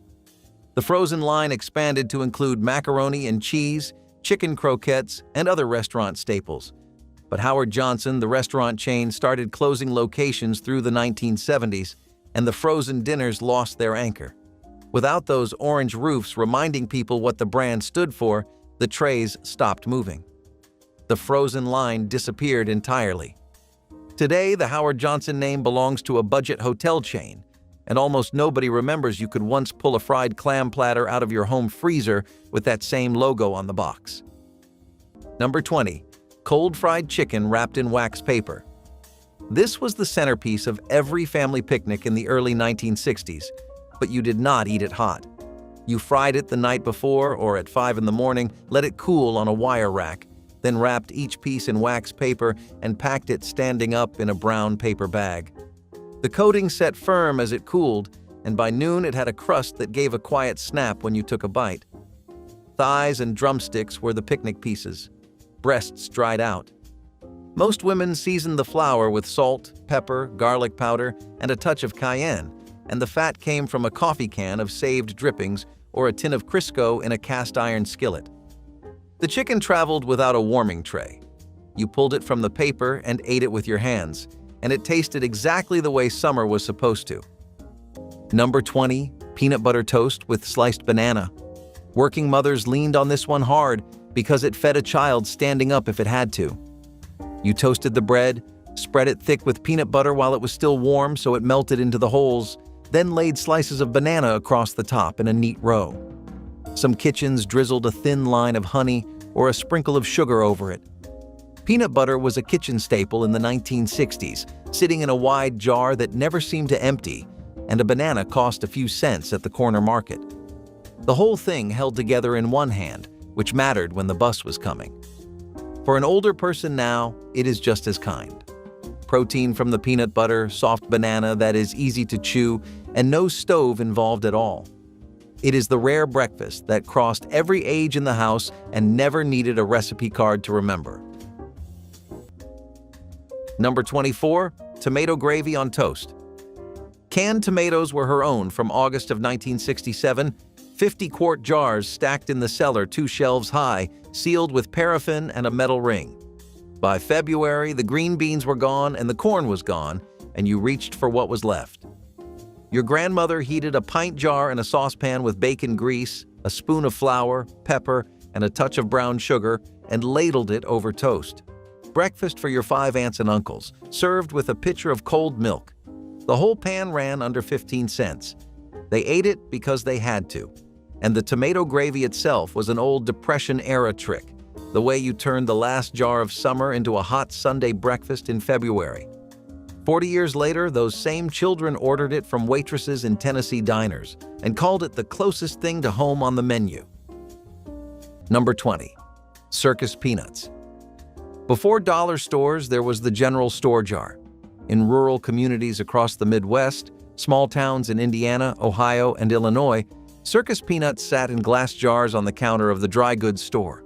Orange, banana-flavored, shaped like a peanut but made from nothing a peanut ever touched.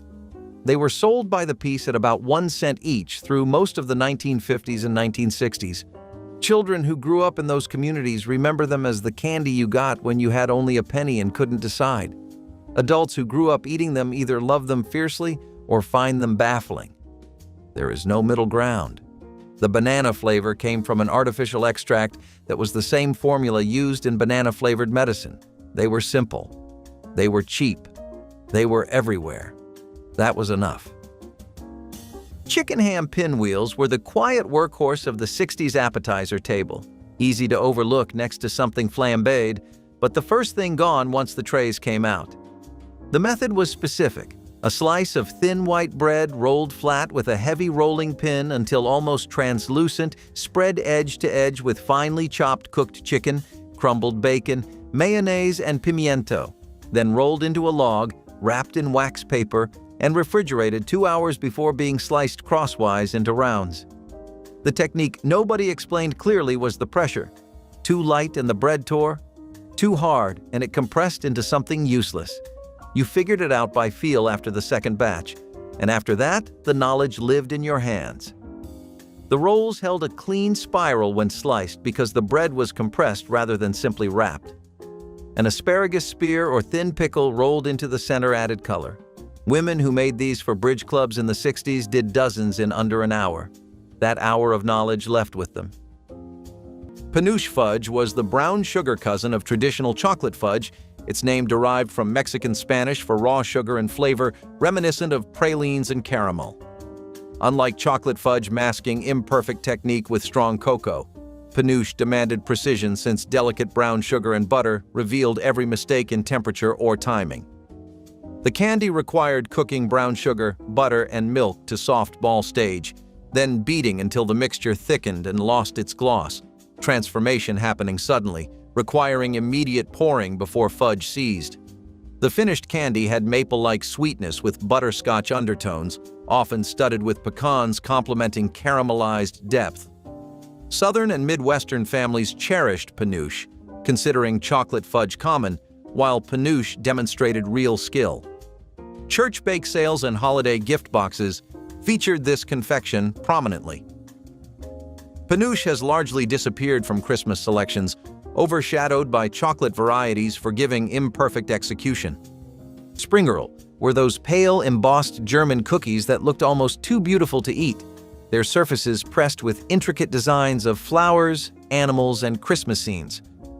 The dough was simple: eggs, sugar, flour, and anise, but the technique was exacting, requiring the dough to be rolled, pressed with carved wooden molds, then left to dry overnight before baking. This drying step was crucial, allowing designs to set so they remained sharp after baking. The finished cookies were pale ivory with designs standing in relief like cameos. Families treasured their Springerl molds, carved wooden boards passed down through generations, each one a piece of folk art. The cookies were hard and dry, meant for dunking in coffee, their anise flavor intensifying over weeks of storage. Making Springerl required patience that modern cooks rarely possess: the overnight drying, the gentle handling, the precise temperature control. These cookies represented craftsmanship and a willingness to spend hours creating something beautiful. Macaroni and cheese with breadcrumb topping was one of the most comforting and affordable dishes mothers leaned on during 1960s Christmas gatherings. Elbow macaroni was cheap. Cheese could be stretched by using evaporated milk or processed slices, and the breadcrumbs on top came from leftover crusts saved throughout the year. The sauce was simple but beloved, bubbling and thick, coating every piece of pasta with a creamy richness that tasted far more expensive than it was. The breadcrumb topping baked into a golden crust that crackled slightly when the spoon broke through. Kids adored the contrast. The crispy top and the soft, warm macaroni underneath, served alongside meat, vegetables, or other casseroles, it made the entire meal feel more filling and festive. For many families, it became the unspoken centerpiece, the dish that brought everyone back for seconds. Macaroni and cheese with breadcrumb topping was Christmas comfort in its purest form. Among the more distinctive dishes to grace church gatherings was a plate of pickled pig's feet, a delicacy that balanced bold flavors with time-honored tradition. This was a real testament to thrift and preservation. Pickling allowed communities to store meat without refrigeration, ensuring nothing went to waste. The process was straightforward. Pig's feet were boiled until tender, then soaked in a brine of vinegar, salt, and spices. Some recipes added sugar for a touch of sweetness, while others leaned heavily on black pepper, garlic, or red pepper flakes for heat. After a few days in the jar, the result was tangy, gelatinous, and intensely flavorful, a true Southern staple. For decades, this dish held a firm place at church picnics and family reunions, often served cold alongside cornbread and greens.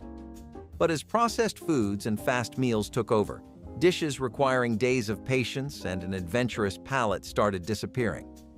Today, pickled pig's feet are mostly found in specialty markets, their legacy preserved by a handful of die-hard traditionalists. Could they make a comeback? Well, if bone broth can be trendy, who's to say pickled pork can't follow?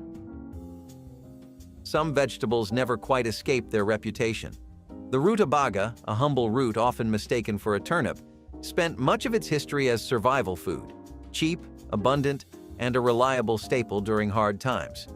But in the 1960s, church cooks had a way of dressing up even the most overlooked ingredients, and in the right hands, rutabaga transformed from rustic to refined.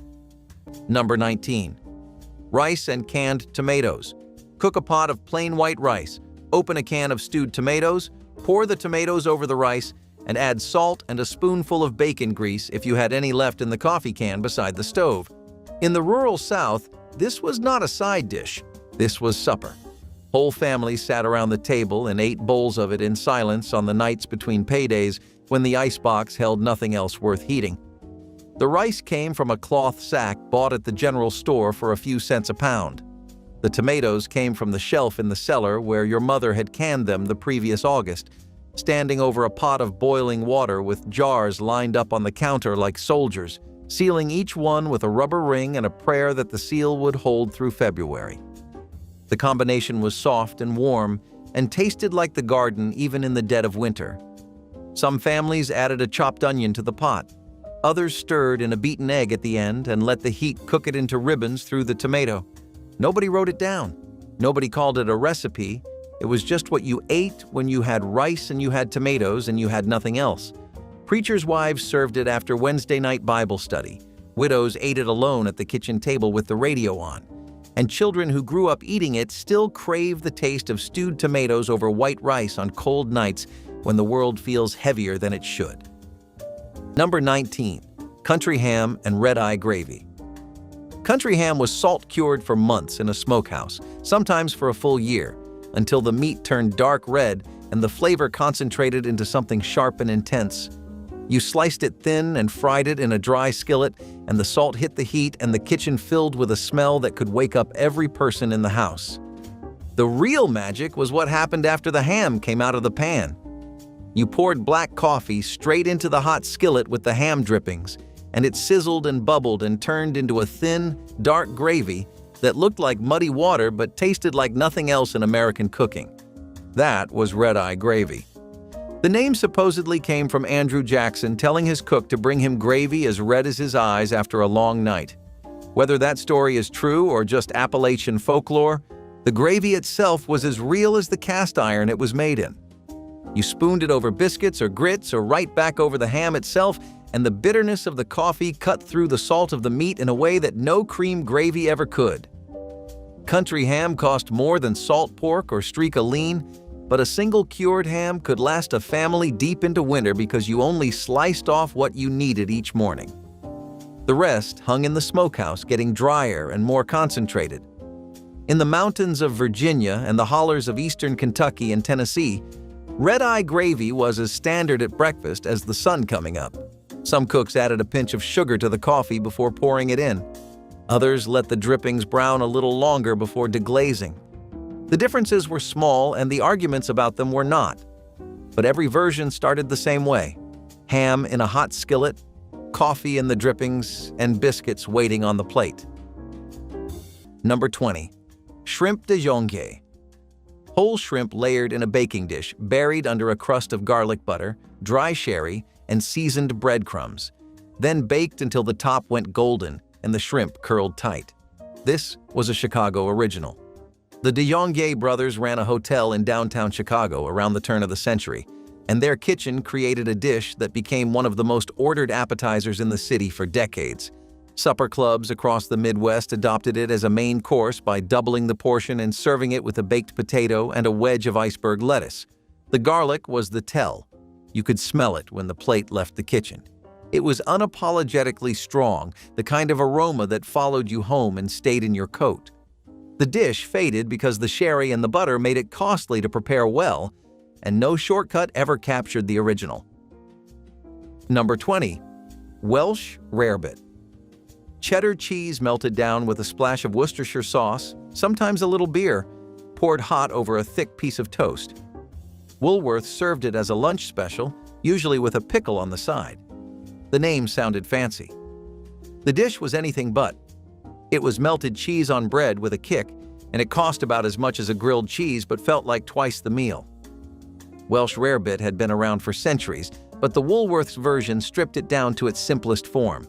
No ramekin, no broiler crust, just a ladle of cheese sauce over toast on a heavy ceramic plate. When the counters closed, Welsh Rarebit lost its last foothold in everyday American eating. Today it exists almost exclusively in British pubs and old cookbooks, and most people under 50 have never heard of it. Number 20. Swanson Swiss Steak Dinner. Swiss steak had nothing to do with Switzerland. It was a tough cut of beef pounded flat with a meat mallet, braised in tomato sauce, and served with whatever vegetables were cheap that season. Swanson turned it into a frozen dinner with the steak in a reddish tomato gravy, mashed potatoes, and a vegetable medley that was mostly corn. The steak was thin and chewy, but the tomato sauce made up for it. Families who grew up eating Swiss steak at home recognized this dinner as a passable imitation. Families who did not grow up thinking, this is what Swiss steak was supposed to taste like. Swanson phased it out as newer options took over the limited freezer shelf space. The name alone confused a generation, and then it was gone. Number 19. Watermelon Rind Pickles. Every summer, after the family ate the red flesh of the watermelon, the rinds went into a pot. Not the hard green skin, but the pale white layer between the green and the red. You peeled the outer skin, cut the white part into cubes, and soaked them in salt water overnight. The next morning, you drained them, boiled them until tender, then simmered them in a syrup of white vinegar, sugar, cinnamon sticks, whole cloves, and a few slices of ginger root. The kitchen smelled like a holiday in July. You packed the pickles into mason jars while the syrup was still hot, sealed the lids, and listened for the pop that told you the vacuum had taken. A single large watermelon produced enough rind to fill 4 or 5 pint jars, and a family that went through 3 melons in a good summer had a shelf stocked by September. Women traded jars at church. They brought them to picnics as a side nobody expected, and that sweet vinegar crunch next to cold fried chicken stayed in your memory for decades. Most women learned the recipe standing next to their mothers at the stove, watching the syrup darken, pressing a cube with a fork to check if it had gone translucent. Nobody timed it. You learned by watching. The practice reached back to a time when throwing away a watermelon rind felt the same as throwing away food, which in rural Alabama or the Carolina Lowcountry in the 1930s was something a family could not afford. Today, a jar at a farmer's market runs $8 or $9, but the tradition of saving your own rinds and filling your own jars on a slow July afternoon has mostly gone quiet. Number 19. The fried egg sandwich. Quick and handheld, it was the answer when you had 2 minutes and 1 egg. You dropped a little butter in the skillet, fried an egg hard so the yolk wouldn't run, then slid it between 2 slices of toast or soft white bread. Salt, maybe a smear of mayonnaise, sometimes a slice of cheese if the icebox had it. That was the whole affair. Truck drivers ate it, factory men ate it, and plenty of kids ate it folded in a napkin on the way out the door. The beauty was how it traveled. No plate, no fork, no sitting still required. A single egg and 2 slices of bread, done in about 4 minutes, and it kept you full until the lunch whistle. For a senior cooking for one, it scales down to nothing and dirties only a pan. Plain food, honest food, the kind that never once tried to impress anybody and never had to. Number 19. Sorghum balls. In the hills of eastern Kentucky and the mountain communities of southwestern Virginia, a candy was made that required no stove and no heat. You measured out sorghum molasses and peanut butter in equal parts, worked in enough powdered sugar to make the mixture firm, and rolled it between your palms into small balls. Then you rolled those balls in cocoa or crushed peanuts or powdered sugar and set them on a plate in the cold pantry to firm up. That was the candy. Sorghum was the sweetener mountain families had when money ran out or the store was too far. A family with a half-acre of cane and access to a community press could make enough molasses to sweeten every dish all winter. The sorghum ball was the candy that required nothing from a store. In Letcher County, children gathered around a wooden table on cold December afternoons and rolled them by the dozens. No stove required, no pots to wash. Salmon mousse in a fish mold was the centerpiece that announced the host's ambitions before a single bite was taken. The mousse was Depression-era practicality, canned salmon beaten smooth with cream cheese, mayonnaise, lemon juice, and unflavored gelatin dissolved in warm water, poured into a fish-shaped metal mold and chilled until firm. In the 60s, the presentation did all the work. Unmolded onto a bed of watercress, a green olive placed as the eye, cucumber slices arranged as scales along the back, crackers fanned around the perimeter. Food Network's archivists have noted that nearly every American cookbook from this era included a photograph of salmon mousse in fish form. It became the decade's defining image of home entertaining ambition. The Silver Palette Cookbook of 1979 gave it one final moment before irony caught up with it entirely. The molds went into the backs of cabinets. She kept hers wrapped in a dish towel, and when her kitchen was cleared out, nobody recognized what it was for. Pulled butter mints were pastel confections appearing at every church social, wedding reception, and Christmas open house throughout the 1960s and 70s. The recipe combined butter, powdered sugar, and peppermint extract into fondant-like mixture kneaded until smooth, then pulled and twisted into small pillow shapes. Unlike hard peppermints lasting forever, these dissolved almost instantly on the tongue, leaving creamy butter flavor with bright mint finish. Ladies' circles and church auxiliaries organized mint-making sessions where women gathered around tables, fingers coated in powdered sugar, as they shaped hundreds of pieces. The finished mints were dyed pale pink, green, or yellow, matching holiday schemes, arranged on crystal plates with paper doilies. Children helping received broken pieces as rewards, learning even imperfect mints tasted wonderful. These required no cooking, making them accessible to anyone with patience for kneading.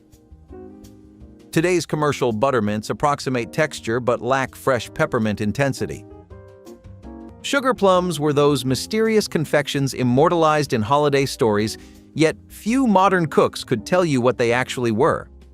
Real sugar plums were handmade candies consisting of nuts or dried fruit coated in layer after layer of sugar syrup, each coat applied and dried before the next, until the center was encased in a smooth shell. The process took days of patient work, dipping and drying repeatedly, until the sugar plums reached proper size and glossy finish. Inside might be an almond, candied ginger, or a spiced prune, each variety a different flavor surprise. During the Victorian era and into the mid-20th century, confectioners made sugar plums in quantities for Christmas, selling them wrapped in tissue paper. The vision of sugar plums dancing required knowing what they were, jewel-like candies in pink, green, and white that caught light like precious stones. As commercial candy took over, the art of making sugar plums faded, leaving only the name behind. What was once a beloved confection became merely a word. Holiday green bean bake, long before it became a cliché, was one of the most reliable sides mothers made during 1960s Christmas dinners. Canned green beans were cheap and always on hand, and cream soup added richness without requiring costly ingredients. Mothers stirred everything together, adding pepper and sometimes a little grated cheese or fried onions if the pantry allowed. As it baked, the casserole thickened and bubbled, filling the house with a warm, savory smell that made the meal feel bigger than it was.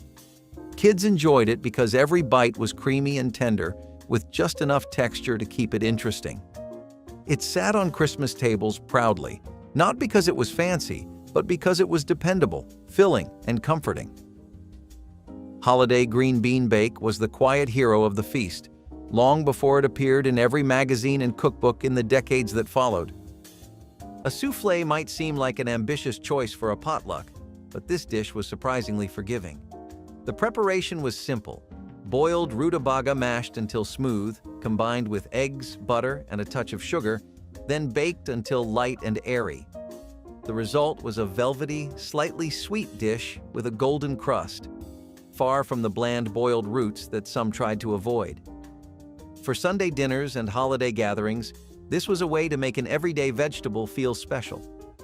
As the years went on, however, soufflés of all kinds started disappearing from American tables.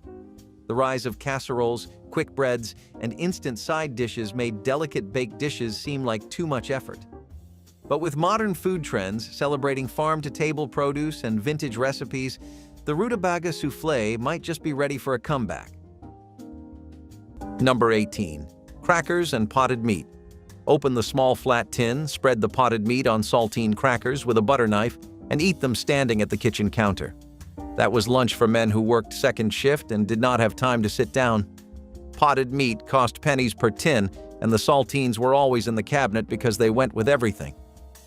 Nobody called this a meal in polite company, but it kept a working body moving for another 4 hours without complaint.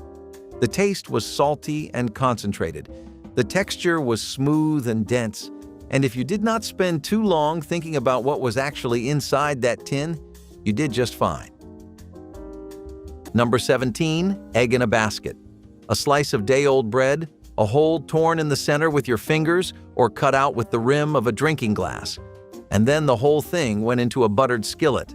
You cracked an egg right into the hole and fried everything together until the bread was toasted and the egg set. Children in the hills loved this one because it looked like something special, even though it cost almost nothing. Some families called it a bird's nest. Others called it a one-eyed jack. The name changed every 20 miles, but the recipe stayed the same. A mother could feed 4 children in 5 minutes with 2 slices of bread and 2 eggs, which on some mornings was everything she had left. Number 19. Duck à l'orange. A whole roasted duck carved tableside with a bitter orange glaze that took hours to build. The sauce started with sugar cooked to a dark caramel, then hit with vinegar to stop the burn, then built up with fresh orange juice, duck stock, and strips of orange zest blanched 3 times to pull the bitterness out. The duck itself was roasted low and slow, pricked all over so the fat rendered through the skin, leaving a bird that was crisp on the outside and dark and tender underneath. Every supper club that served it had a cook who knew how to handle a duck, and that was not a common skill. A duck is not a chicken. It carries twice the fat, cooks unevenly, and burns fast if you stop watching. The glaze was not sweet. It was a balance between the caramel, the acid of the orange, and the mineral depth of the stock, and when it was done right, it turned a simple roasted bird into something that tasted like it belonged in another century. Supper clubs in the upper Midwest served it as the Saturday special, and people drove an hour to order it because nobody else in the county could get the glaze right. The waiter brought the whole bird to the table on a platter, carved it in front of you with a long, thin knife, and spooned the glaze over each portion while steam rose off the plate. The couple at the next table leaned in to watch. That was the show. The dish disappeared for a simple reason. It required a cook who was willing to stand at a stove for 4 hours, rendering fat and building a sauce from scratch for a dining room that might only sell 8 plates in a night. When labor costs went up and menus got shorter, the duck was the first thing to go. Number 18. Hot, open-faced turkey sandwich. A slice of white bread laid flat on a plate, covered with sliced turkey, then smothered in brown gravy. Mashed potatoes on the side, sometimes with a scoop of cranberry sauce. This was the Thanksgiving plate you could get any Tuesday in January, and Woolworths served it as a daily special in most locations. The turkey was roasted in-house in some stores and came from a commercial supplier in others, but the gravy was always made from drippings and flour, thick enough to hold its shape on the bread. You ate it with a knife and fork. Nobody picked this up. The gravy made sure of that. It was a full hot dinner for the price of a sandwich, and people who ate alone at the counter ordered it more than almost anything else. That open-faced turkey plate was comfort on a 10-inch ceramic dish. Number 17. Swanson macaroni and cheese dinner. This was the one kids asked for by name. A tray with a compartment of elbow macaroni in orange cheese sauce, usually next to a vegetable nobody touched, and sometimes a small brownie or fruit cobbler in the dessert slot. The cheese sauce came out of the oven, bubbling around the edges and lukewarm in the center, no matter how long you cooked it. Swanson's version was thicker and creamier than Morton's, and kids knew the difference. It was not Kraft, and it was not homemade, and it lived somewhere in between where most frozen food made its home. Swanson eventually dropped this dinner as the brand shifted toward adult-oriented meals. The kids who loved it grew up and forgot it existed until right now. Number 18. The cheese ball rolled in pecans. 1 block of cream cheese, a cup of shredded sharp cheddar, a splash of Worcestershire sauce, and a dusting of onion powder mixed together and shaped into a ball with wet hands. You rolled it in finely chopped pecans until the outside was covered, wrapped it in plastic, and chilled it until firm. It sat on a cutting board at the picnic with a butter knife stuck in the top, and people tore pieces off between bites of everything else. Every hostess in the 1960s had her own version. Some added hot sauce, others mixed in crumbled bacon. The cheese ball was never the main event. It was the thing you ate while you waited for the plates to get passed around, and that waiting was half the picnic. You will not find one on a blanket at the park anymore. Store-bought cheese logs and plastic tubs of pimento dip replaced it, and nobody bothers to shape one by hand when a sleeve of crackers and a grocery store container do the job in seconds. The homemade cheese ball left when the women who rolled them stopped being invited to make the spread. Number 18. Instant cream of wheat. This is the one our mothers made when the coffee was still dripping and the school bus was 3 minutes out. The instant version needed nothing but hot water from the kettle stirred into the bowl, and it thickened up smooth in under a minute. A pat of margarine, a spoon of brown sugar, maybe a splash of milk to cool it down, and a child was fed and out the door. It was warm, it was filling, and it asked for almost no attention from a cook who had 4 other things going. The boxed cereal sat on the shelf right next to the oatmeal, and a single box lasted a working family the better part of a month. For an older person today, it is just as forgiving. Soft enough for tender teeth, warm enough on a cold morning, and ready faster than the coffee finishes.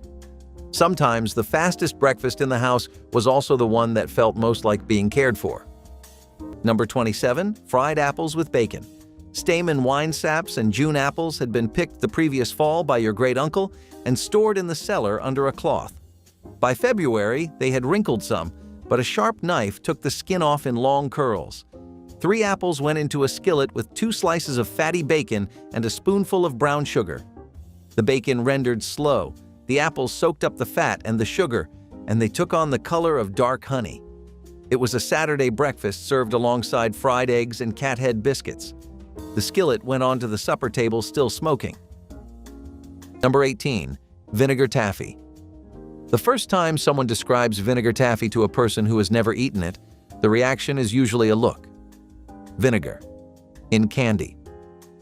But cider vinegar was the acid that balanced the sweetness in old-fashioned taffy when cream of tartar wasn't available, and the result was a candy with a clean, bright flavor that tasted like something between butterscotch and lemon drops. Apple cider vinegar cost about 12 cents a quart in rural Virginia in 1963. The taffy was pulled by hand, 1 person, 2 hands, stretched and folded over and over until it lightened in color and turned glossy. In farm communities across the Shenandoah Valley and the Blue Ridge foothills, taffy pulling was a social event. Young people gathered on Saturday evenings, somebody cooked the candy, and the pulling happened with enough noise to keep the house warm. Nobody had to explain the recipe. Everybody already knew it. That is what tradition means. Stuffed celery boats had been on American party tables since the 1930s, but the 60s version was precise. Sturdy stalks, dried thoroughly because moisture collapsed the filling, piped with softened cream cheese, finely chopped pimiento-stuffed green olives, a drop of Worcestershire, occasionally crushed pecans for texture. The takeouts food historians have traced how the olive's brine balanced the cream cheese's richness, while the celery provided a clean, watery crunch against both. The one appetizer at the table with a vegetable in it, which gave certain guests permission to take two. The rule nobody stated: the filling had to be refrigerated overnight so it firmed enough to pipe cleanly. Make it the same day and it slid off the stalk. Her celery boats always sat perfectly upright, each one identical, piped from a bag cut at a specific angle she never explained. After she stopped making them, nobody thought to ask what the angle was. Hard candy Christmas shapes transformed ordinary sugar into edible ornaments, doubling as tree decorations and stocking stuffers. Candy makers heated sugar and corn syrup to hard crack stage, quickly pouring molten liquid into metal molds shaped like Santa faces, Christmas trees, bells, and snowflakes. Working speed mattered since syrup hardened within minutes. Colored oils added at precise moments for even distribution without clouding transparency. The finished candies were crystal clear or jewel-toned, threaded with ribbon loops so children could hang them on tree branches alongside glass ornaments. Grandmothers collected brass and copper molds over decades, candy-making equipment becoming family heirlooms passed down with recipes. Flavors ran from peppermint and cinnamon to clove and anise. Each color matched to specific tastes, so children learned what to expect. Making hard candy required marble slabs, brass molds, and confidence handling extremely hot sugar, barriers eventually shifting candy towards store-bought alternatives. Hard sauce was the essential accompaniment to steamed puddings, a simple mixture of butter, powdered sugar, and brandy beaten until light and fluffy, then chilled until firm. The name was misleading. Hard sauce wasn't a sauce at all, but a flavored butter that melted into silky pools when spooned onto warm pudding. Making it required beating butter until nearly white, gradually incorporating sugar and spirits until the mixture could be piped into decorative shapes. Some families added nutmeg or vanilla, others used rum or whiskey instead of brandy, each household developing their signature version. The sauce was made ahead and refrigerated, sometimes for weeks, allowing flavors to meld. At the Christmas table, hard sauce was presented in a pretty dish with its own small spoon, passed around for each guest. Children often found the brandy too strong, but adults savored how cold butter melted against hot pudding. Without hard sauce, steamed pudding was incomplete. Yet today, few cooks know this classic even exists. Cranberry gelatin mold was the sparkling centerpiece of many budget Christmas tables, adding color and festivity without costing more than a few coins. Mothers mixed gelatin with canned cranberry sauce, sometimes adding fruit cocktail or diced oranges to stretch it further. The mixture was poured into molds that sat in the refrigerator overnight, gradually firming into a jiggling dessert that children found endlessly fascinating. When unmolded onto a plate, it gleamed like something far fancier than its ingredients. The tartness balanced the holiday sweetness on the table, and the bright color made even the simplest spread feel more celebratory. Kids loved its wobble, its shine, and the way it melted on the tongue. Cranberry gelatin mold was proof that presentation alone could make a meal feel grand. Few dishes stretched $1 quite like slow-cooked cabbage. Affordable, filling, and easy to prepare, it was a mainstay of Depression-era kitchens, and by the 1960s, it still held a place of honor at Sunday dinners and church potlucks. With just a few simple ingredients, home cooks could transform a plain head of cabbage into something deeply flavorful, proving that good food didn't have to be expensive. The secret was low and slow cooking. Sliced cabbage was simmered down with onions, garlic, and plenty of butter or bacon grease. Some versions added a splash of vinegar or a pinch of sugar to balance the flavors, while others relied on black pepper and a dash of red pepper flakes for warmth. The result was tender, silky cabbage with rich, savory depth, perfect alongside cornbread or served over rice. For decades, this dish was a kitchen essential, but as lighter, fresher meals became the norm, slow-braised vegetables fell out of favor. The rise of steamed, stir-fried, and raw cabbage dishes left smothered cabbage in the past. With today's renewed appreciation for comfort food and heritage recipes, it's no surprise that more home cooks are rediscovering its simple pleasures. Number 16. Hot dog and canned beans, Slice 2 hot dogs into coins, dump them into a pot of pork and beans, heat it on the stove for 4 minutes, and eat it straight from the pot if nobody was watching. This was a bachelor meal, a babysitter meal, a meal for the night nobody in the house felt like trying. The hot dogs gave the beans some heft and protein. The sweet tomato sauce from the can made it taste like something a child would actually finish without arguing, and the cleanup was 1 pot and 1 spoon. Plenty of families ate this once a week and never felt the need to apologize for it. The pot was empty before anyone asked what was for dessert. Number 16, fried rabbit. A boy in the hills could set a box trap behind the garden fence and have a rabbit by morning. His mother rolled the pieces in seasoned flour and fried them in lard the same way she fried chicken, except rabbit was leaner and the meat pulled apart in long, fine strands instead of chunks. Fried rabbit for breakfast was common in the Ozarks and across the mountain counties of West Virginia and Kentucky, where wild game put food on the table when the smokehouse was running low. You served it alongside biscuits and gravy, and the drippings from the rabbit went straight into the gravy pan. Nothing in that kitchen had only one job.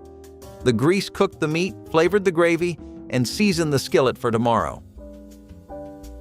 Nobody in the hollers called this cooking poor. They did not have a word for it because they did not know it needed one. Poverty was what the government called it when somebody from the flatlands came up the creek road with a clipboard and a camera.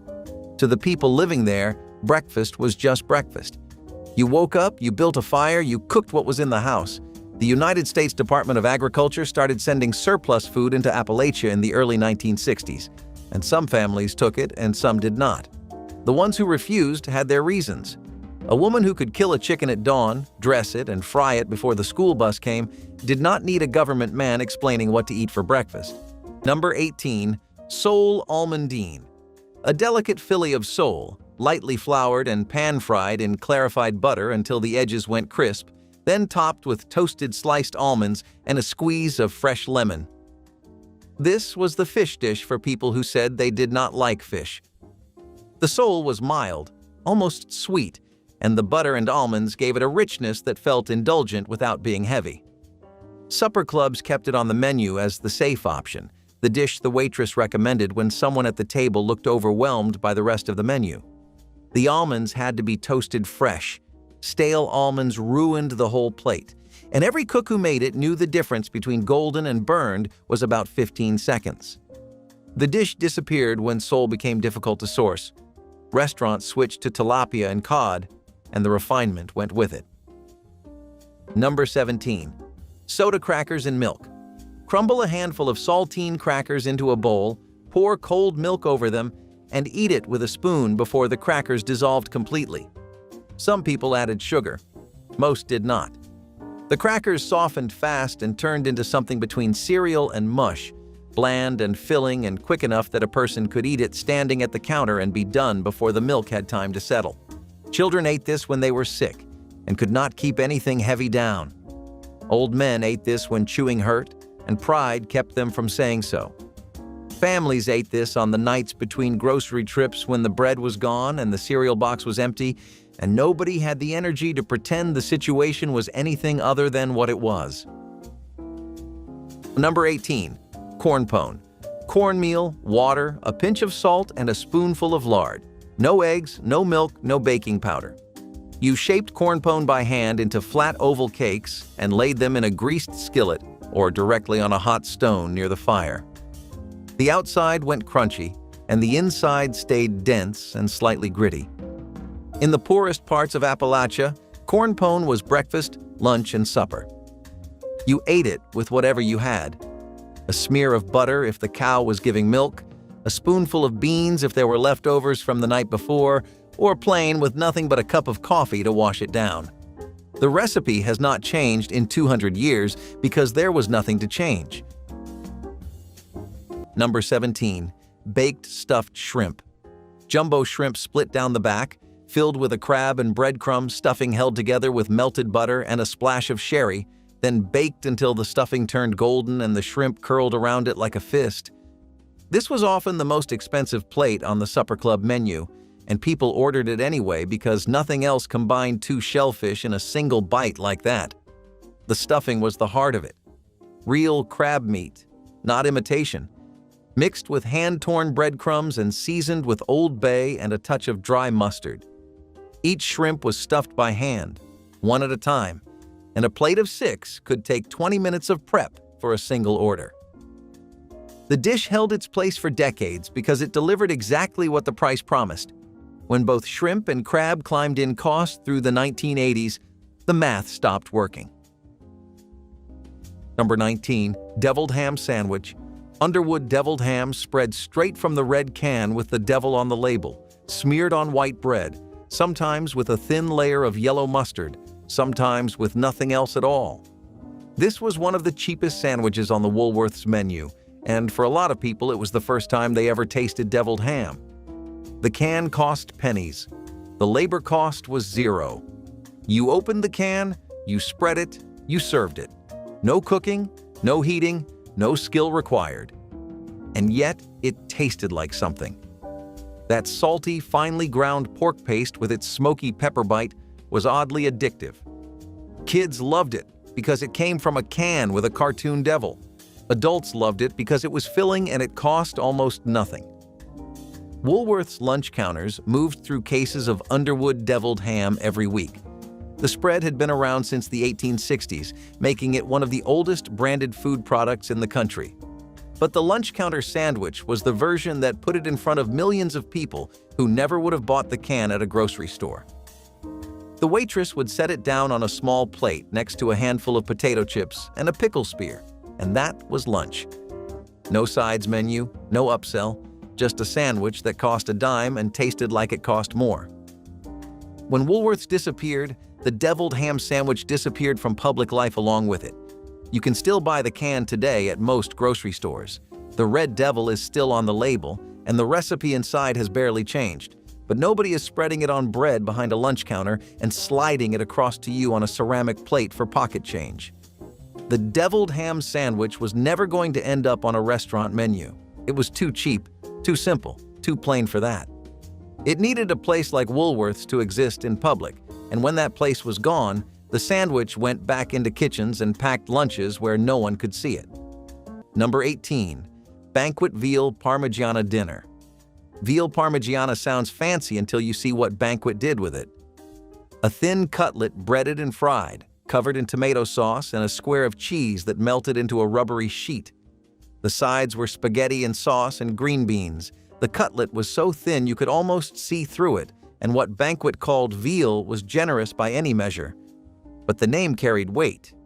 Veal Parmigiana was something people ordered in Italian restaurants when they wanted to feel like they were spending. Banquet brought it down to freezer aisle prices, and families served it on weeknights like it was nothing special. The cheese was processed, the breading was thick, and the spaghetti clumped together. Nobody cared. It felt like eating out without getting dressed. Number 17. Ribbon sandwiches. These were the showpiece of a church picnic spread, and the women who made them treated the work like carpentry. You took an unsliced loaf of white bread and an unsliced loaf of wheat, cut them lengthwise into flat slabs, and layered them with 3 fillings between alternating colors of bread. Cream cheese with chopped olives on one layer, a smooth ham spread on the next, softened butter with watercress on the third. You pressed the stack under a heavy plate in the refrigerator for 2 hours, trimmed the crusts, and sliced crosswise so each piece showed clean stripes of white and brown. The result looked like a magazine photograph.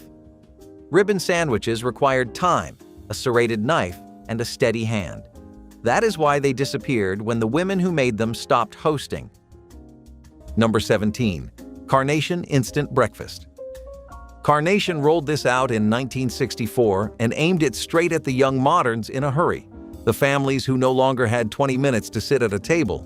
You tore open a packet of powder, stirred it into a glass of cold milk, and breakfast was a drink you could finish standing at the counter. Chocolate, vanilla, and strawberry were the flavors that moved fastest. The powder carried protein, vitamins, and plenty of sugar, which the ads promised was a whole nutritious breakfast in a glass. Mothers handed it to teenagers who would not slow down and to husbands halfway out the door. For a senior who finds a heavy morning meal hard to face, the idea still holds up. It goes down easy, it takes 30 seconds, and it leaves nothing but a glass to rinse. It was the 1960s deciding that breakfast could be something you swallowed on the move, and people loved it for that. Number 23. Apple stack cake. The cake had 6 thin layers, each baked on a pie tin in a wood oven, separated by spiced dried apples cooked down with sorghum and cinnamon. Jenny Wilson taught it to her daughters on Beach Mountain in North Carolina, and her daughters carried it into Tennessee and Kentucky in the 1930s. By 1965, your grandmother made it for funerals, weddings, and Christmas Eve. The cake had to sit covered in a dish towel for a full day, so the apple filling soaked through the layers. The flour cost a dime, the sorghum was traded for eggs, the dried apples were free from the September pickings. The whole cake came in under 45 cents and fed 22 people at a wake. Nobody ever wrote that recipe down. They watched. Number 17. Buckeyes. Named for the nut of the Ohio State tree, Buckeyes are chocolate-dipped peanut butter balls that became a Midwest tradition starting in the early 1960s. The original version used nothing more than peanut butter, powdered sugar, and a little butter worked into a dough, rolled into balls, and dipped partially in melted chocolate so that a circle of the peanut butter filling showed at the top, just like the real Buckeye nut. Home economists in Columbus and Dayton documented the candy in church cookbooks as early as 1960. A pound of peanut butter cost about 35 cents. A bag of chocolate chips added another 20 cents. The whole batch made 40 to 50 pieces. That is candy for a family of 6 for under 60 cents, and it looked like something that took far more effort than it did. That gap between how hard it looked and how easy it was is something your grandmother understood very well. Butter-baked saltine crackers are one of those things that sound too simple until you eat one, at which point the conversation stops. The origin is specific. In 1972, sous chef Roderick Moon at the Capital City Club in Atlanta, Georgia, ran out of oyster crackers and improvised by tossing saltines with melted butter. Guests ate them faster than anything else on the table, and the recipe spread through Southern entertaining for 2 decades. The method was nearly nothing. Saltines in a single layer, brushed with clarified butter seasoned with garlic and dill, baked low and slow at around 250 degrees until golden and shattering in a way that a raw saltine never does. The heat drove the butter through every layer, turning mild saltiness into something deeply savory, a transformation that cost almost nothing.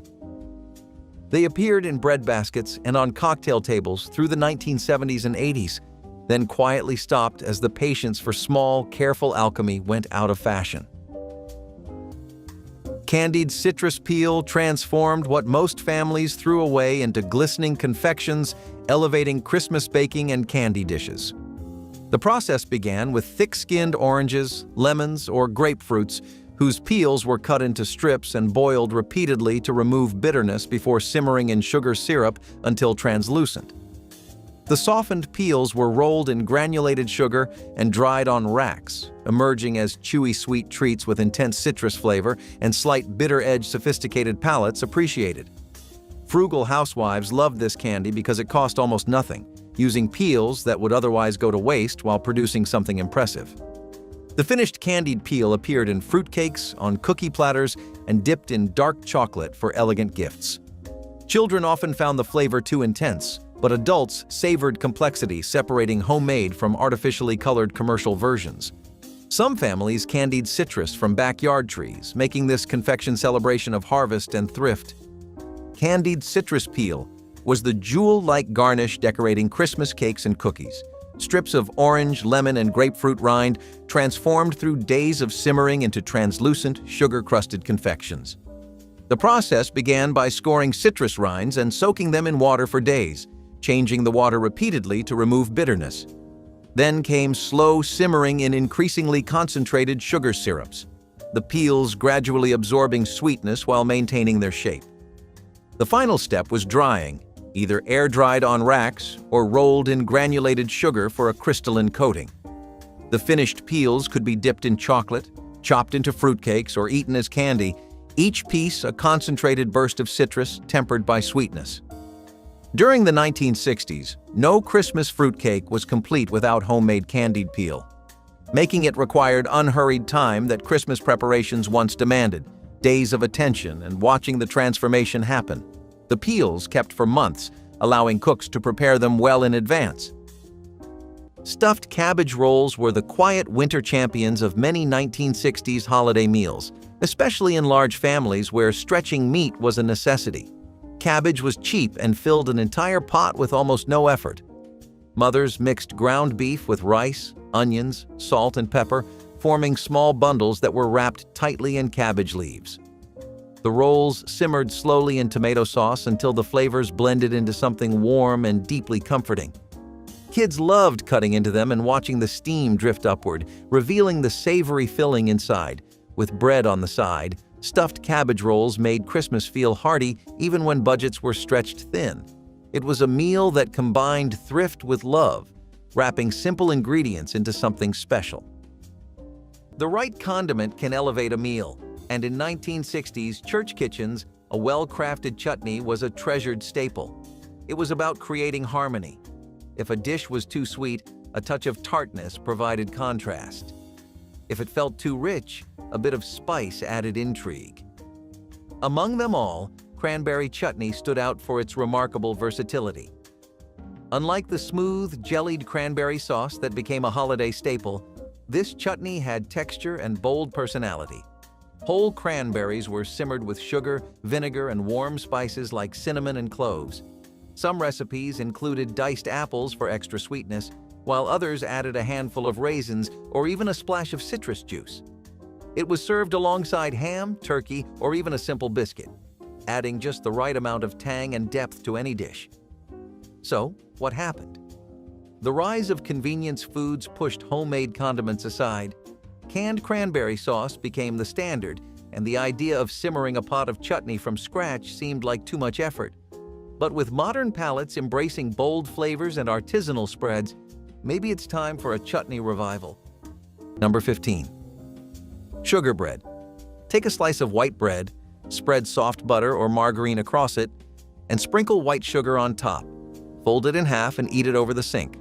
That was a snack and sometimes a full meal for children in the 1960s, and most of them did not realize until decades later that it was a poverty food. The butter softened under the sugar crunched between your teeth with every bite, and the whole thing tasted better than it had any right to. Some families used brown sugar instead, which made the bread taste like a cookie. The effect was the same, something sweet on a night when the cupboard held nothing else worth eating. There is a silence around these meals that says more than any cookbook ever could. The women who made them did not write about it.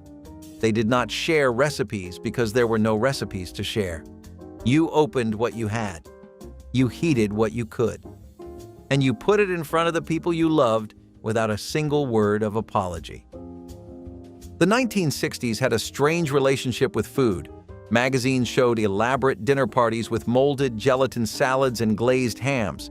But in most real kitchens across America, the actual cooking looked nothing like that. The actual cooking looked like a woman standing at a counter by herself, feeding her family on whatever the cabinet still held, doing it again the next night and the night after that, and never once expecting anyone to thank her for it. Number 15. Tomato gravy. When the garden came in heavy with tomatoes in late summer, hill women canned enough to last the whole year. Come winter, they opened a jar of those canned tomatoes, broke them apart in a hot skillet with bacon drippings, stirred in a little flour, and cooked the whole thing into a thick, tangy gravy that went straight over biscuits. Tomato gravy had a color like nothing else on the breakfast table, somewhere between red and orange, and it tasted sharp and warm and savory all at once. You found it in cabins from the Virginia mountains down through the Carolinas and across into eastern Tennessee. For a family that put up hundreds of jars every August, tomatoes were as good as money sitting in the pantry. Number 16. Frog legs Provençal. Small, tender legs, soaked in milk, dredged in flour, and sautéed in a pan with garlic, butter, parsley, and a squeeze of lemon. The texture sat somewhere between chicken and the most delicate white fish you ever tasted. Supper clubs in Louisiana, Wisconsin, and parts of Indiana served them as a Friday night feature, and regulars ordered them without thinking twice. The meat came off the bone easily, and the garlic butter pooled at the bottom of the plate where you dragged your bread through it. They vanished not because people stopped liking them, but because the supply dried up. Wild frog populations declined, farmed alternatives were inconsistent, and a new generation of diners never grew up eating them in the first place. Number 17. Salisbury steak plate. A ground beef patty shaped into an oval, pan-fried and covered in thick mushroom gravy, served with mashed potatoes and usually a side of canned green beans. Woolworth's Salisbury steak was not a hamburger. The patty had breadcrumbs and egg mixed into the meat, which made it softer and stretched it further. 1 pound of ground beef could produce 3 or 4 patties this way, and the gravy covered up the fact that the meat was more filler than steak. The name came from a doctor in the 1880s who promoted ground beef patties as a health food. By the time Woolworths put it on the menu, nobody remembered the doctor. They just knew it was cheap, hot, and filling, and it came with enough gravy to make everything on the plate taste the same. Number 16. Nighthawk Frozen Steak Dinner. Nighthawk was a Texas brand that did one thing and did it with conviction. They froze a real charcoal-broiled steak and put it in a box with a baked potato and a vegetable. No gravy, no sauce, no apologies. The steak was thin, but it was actual steak, not a pressed patty or a processed loaf shaped to resemble one. Nighthawk sold mostly in the South and Southwest, and the people who knew the brand were loyal to it in a way that national brands could never earn. The box showed a cowboy hat and a steak with grill marks, and the product inside came close enough to matching that promise. They stayed in business for decades, outlasting bigger brands in their region because they never tried to be anything other than a steak dinner in a box. When Nighthawk finally disappeared from store shelves, steak lovers in Texas noticed and mourned it like a neighbor who moved away. Number 16. Sweet pickled peaches. You bought cling peaches in heavy syrup, drained the liquid, and simmered the halves in a fresh mixture of white vinegar, sugar, cinnamon sticks, and whole cloves until the syrup thickened and the fruit turned a deep amber gold. Some women poked 3 or 4 whole cloves directly into each peach half so they looked like tiny pincushions sitting in the jar. You served them cold, straight from the refrigerator, as a side dish next to the meat. The sweetness cut through the salt of the fried chicken and the bite of the mustard on the sandwiches in a way that nothing else on the blanket could match.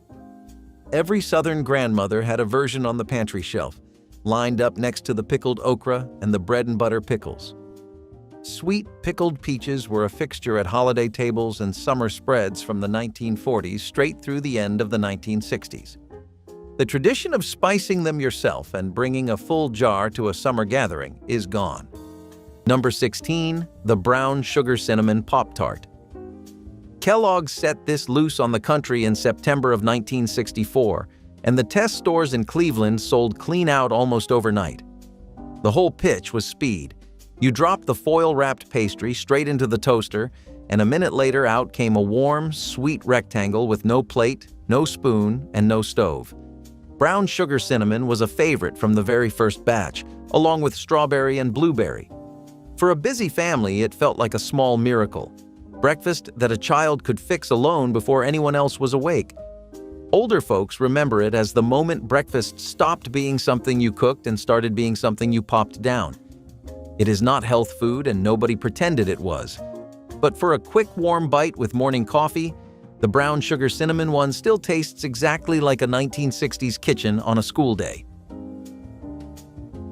By the way, real quick before we get to the next one, if these old morning recipes are bringing the kitchen back to you, I put a whole collection of these vintage breakfasts together in one easy guide so you can keep them handy.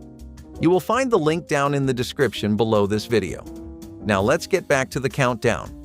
Number 22. Killed lettuce and onions. Pulling tender leaf lettuce from the garden in the cool of morning was the first chore. Greens were washed in a tin pan, torn rough into a wooden bowl. A handful of green onions on top, sliced thin, the white parts kept separate from the green for the look of the bowl. Then the bacon grease, scalding hot from the skillet, poured straight over the leaves. They hissed and sank under the heat. A little vinegar, a touch of brown sugar, a small shake of pepper, and the bowl went out warm with the bacon strips laid across the top. Leftover dressing was poured back over the leaves twice during the meal so the lettuce stayed slick. The bowl was usually empty before anyone reached for second cornbread. Number 16. Peanut butter no-bake cookies. In communities where firewood was scarce or the summer heat made the kitchen unbearable, no-bake cookies weren't a shortcut. They were a solution. The base recipe, sugar, cocoa, butter, and milk boiled together, then stirred into oats and peanut butter and dropped by spoonfuls onto wax paper, was common in coal mining families across West Virginia, Kentucky, and western Pennsylvania from the 1950s onward. You didn't need a working oven. You didn't need baking powder or eggs. You needed a single pot and about 10 minutes. Women who worked double shifts at textile mills in the Piedmont kept the ingredients ready so they could make them in the time between coming home and putting the children to bed. No bake, no wait, no oven required. Mushroom canapes were the test of a hostess's timing, and everyone at those 60s dinner parties knew it. The filling, cream cheese with minced garlic, fresh herbs, sometimes a spoonful of crab or shrimp, could be made hours ahead and held in the icebox. The caps could not. They had to go into the oven no more than 20 minutes before guests arrived, or they wept their moisture into the filling and turned from a crisp, earthy bite into something collapsed and soft. Button mushrooms were the standard because shiitakes weren't in American markets yet, and portobello didn't exist as a branded product until the 1980s. The caps were wiped with a damp cloth, never washed under water, because washing made them absorb moisture before they even reached the oven. That seemed obvious to anyone who'd made them twice, and opaque to everyone who hadn't. They had to be on the tray within a minute of coming out of the oven. The hostess who managed all of this while holding a conversation in the kitchen belonged to a specific category the decades since have not much produced. Sponge candy was the honeycomb confection that shattered between teeth with satisfying crunch before dissolving into pure caramelized sweetness on the tongue. Making it required cooking sugar and corn syrup with baking soda added at precisely the right moment, causing the mixture to foam dramatically and triple in volume within seconds. The timing was everything. Pour too early and the candy stayed flat, pour too late and the foam collapsed into dense toffee. The finished sponge had thousands of tiny air pockets creating its signature texture, golden brown and impossibly light despite being solid sugar. Buffalo, New York claimed this candy as regional specialty, but homemade versions appeared in Christmas tins across the Midwest. Children loved breaking apart large slabs into irregular chunks, each piece revealing those honeycomb interiors. The candy absorbed moisture quickly, requiring airtight storage and eating within days. Chocolate-dipped sponge candy became holiday tradition, bitter cocoa contrasting with airy sweetness. Mincemeat pie was the quintessential Victorian Christmas dessert that lingered on American tables well into the 1970s, its filling a mysterious mixture of dried fruits, spices, sweet, and sometimes actual meat. Traditional recipes called for beef or venison mixed with apples, raisins, currants, and candied peel, all preserved in brandy for months. The preparation began in autumn, allowing flavors to marry before the holidays. Grandmothers packed the mixture into crocks, topping up with more brandy as weeks passed. The filling was spooned into pastry shells and baked until the crust turned golden and filling bubbled through decorative slits. Each slice revealed dark, jeweled fruit suspended in rich, boozy syrup. Children often rejected mincemeat pie as too strange, while adults savored its complex flavors that spoke of centuries-old traditions. By the 1980s, most families had abandoned the authentic version for jarred substitutes, losing the depth that only months of aging could provide. Chicken and rice bake was one of the most economical ways mothers fed a crowd during Christmas gatherings in the 1960s. Canned soup stretched the dish further, coating the rice in a creamy sauce that baked into a tender, comforting casserole. Whatever chicken was on sale, legs, thighs, or small pieces, went on top, their juices flavoring the rice as everything cooked together. The oven worked slowly, filling the house with a gentle, welcoming smell that made kids hover nearby. When it came out bubbling and golden at the edges, the casserole looked as though it could feed an army. Every spoonful tasted warm and familiar, a kind of holiday comfort that came not from extravagance, but from resourcefulness. Chicken and rice bake was the definition of making the most out of what you had. For generations, hominy was a kitchen staple, humble, hearty, and steeped in tradition. Made from dried corn that had been soaked and hulled, it had a chewy texture and a mild, nutty flavor that made it perfect for casseroles. By the 1960s, hominy bakes were a familiar sight at church potlucks, nestled right between the macaroni salads and baked beans. This dish was all about simplicity and comfort. Hominy was combined with butter, cheese, and eggs, then baked until golden and slightly puffed. Some variations added a sprinkle of paprika for color, while others mixed in green chilies or crumbled sausage for extra flavor. The result was a casserole that was rich yet delicate, creamy yet slightly chewy, a true standout among vintage side dishes. But as time went on, hominy fell out of favor. Corn in its whole kernel form became the go-to choice, and canned hominy was often seen as outdated. Meanwhile, rice and pasta-based casseroles became more popular, pushing hominy bakes further into obscurity. Yet today, with Southern and heirloom recipes regaining appreciation, hominy is making a quiet return. Its unique texture and mild flavor make it a perfect canvas for modern twists, because some traditions are just worth reviving. Number 14. Syrup sandwich. Take 2 slices of white bread, pour a stream of corn syrup across one slice until it pooled at the edges, press the other slice on top, and eat it over the sink because the syrup ran down your wrists, no matter how careful you were. In the Deep South and across Appalachia, this was not a treat. This was a Tuesday night when the ham was gone, the beans were gone, and the only things left in the cabinet were a loaf of bread and a bottle of syrup that seemed to last forever because nobody used enough at one time to empty it. Sharecropper families in Mississippi and Alabama ate syrup sandwiches through the 1950s and the 1960s as a primary source of calories on the days between paychecks. Children carried them to school wrapped in wax paper and traded nothing for them because there was nothing to trade. Mothers handed them across the table without explanation because none was needed. The bread soaked up the syrup and turned translucent at the center, and the sweetness hit your teeth before you finished the first bite. Some families used sorghum instead of corn syrup, which tasted darker and heavier with a slight bitterness at the back of the throat that lingered long after the bread was gone. Others used cane syrup poured from a tin bought at a general store where the owner knew your name and your balance. The brand did not matter. The bread did not matter. What mattered was that a bottle of syrup cost almost nothing, lasted weeks on the shelf, and turned a bare slice of bread into something a hungry child would eat without tears. People who grew up on syrup sandwiches remember the stickiness on their fingers more than the taste, and most of them will tell you they never fully stopped craving it even after they could afford to eat whatever they wanted. Number 14. Poke salad and eggs. Poke grew wild along fence rows and at the edges of cleared fields, and in the early spring it pushed up through the ground with thick red-purple stems and broad green leaves. The young shoots were the ones you wanted. You picked them before the plant grew tall because the older leaves carried enough toxin to make a person seriously ill. You boiled the leaves, drained the water, boiled them again, drained that water too, and sometimes boiled them a third time before they were safe to eat. After all that, you chopped the greens and fried them in bacon grease with scrambled eggs, and the result was a rich, earthy breakfast that tasted like the woods it came from. Poke salad was one of the first green things available in the spring, and for families coming off a long winter of dried beans and canned goods, it was the first fresh bite they had tasted in months.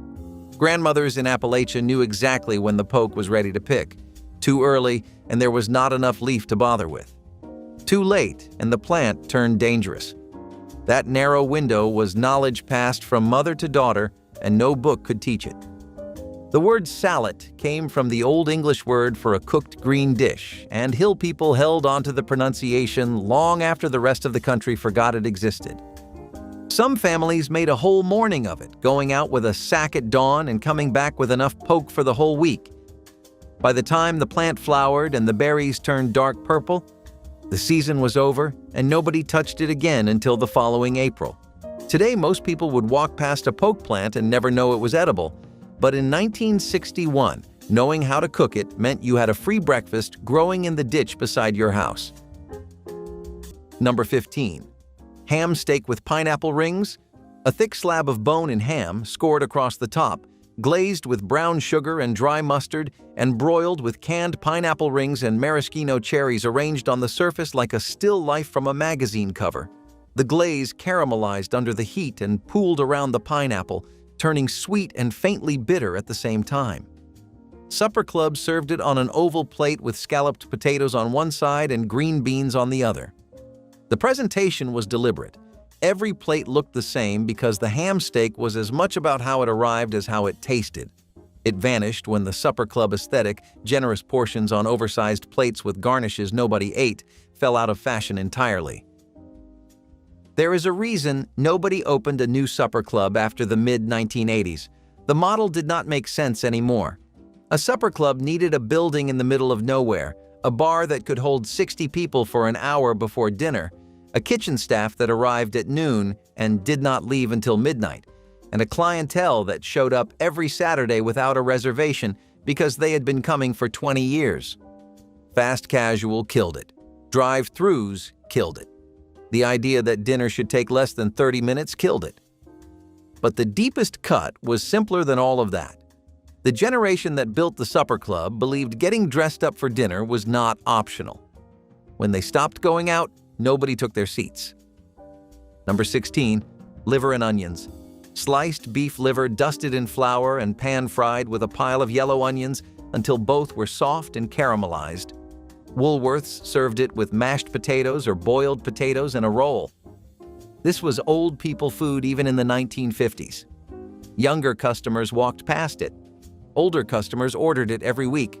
The liver was thin cut, cooked fast in a hot skillet with butter, and the onions were piled on top until you could barely see the meat underneath.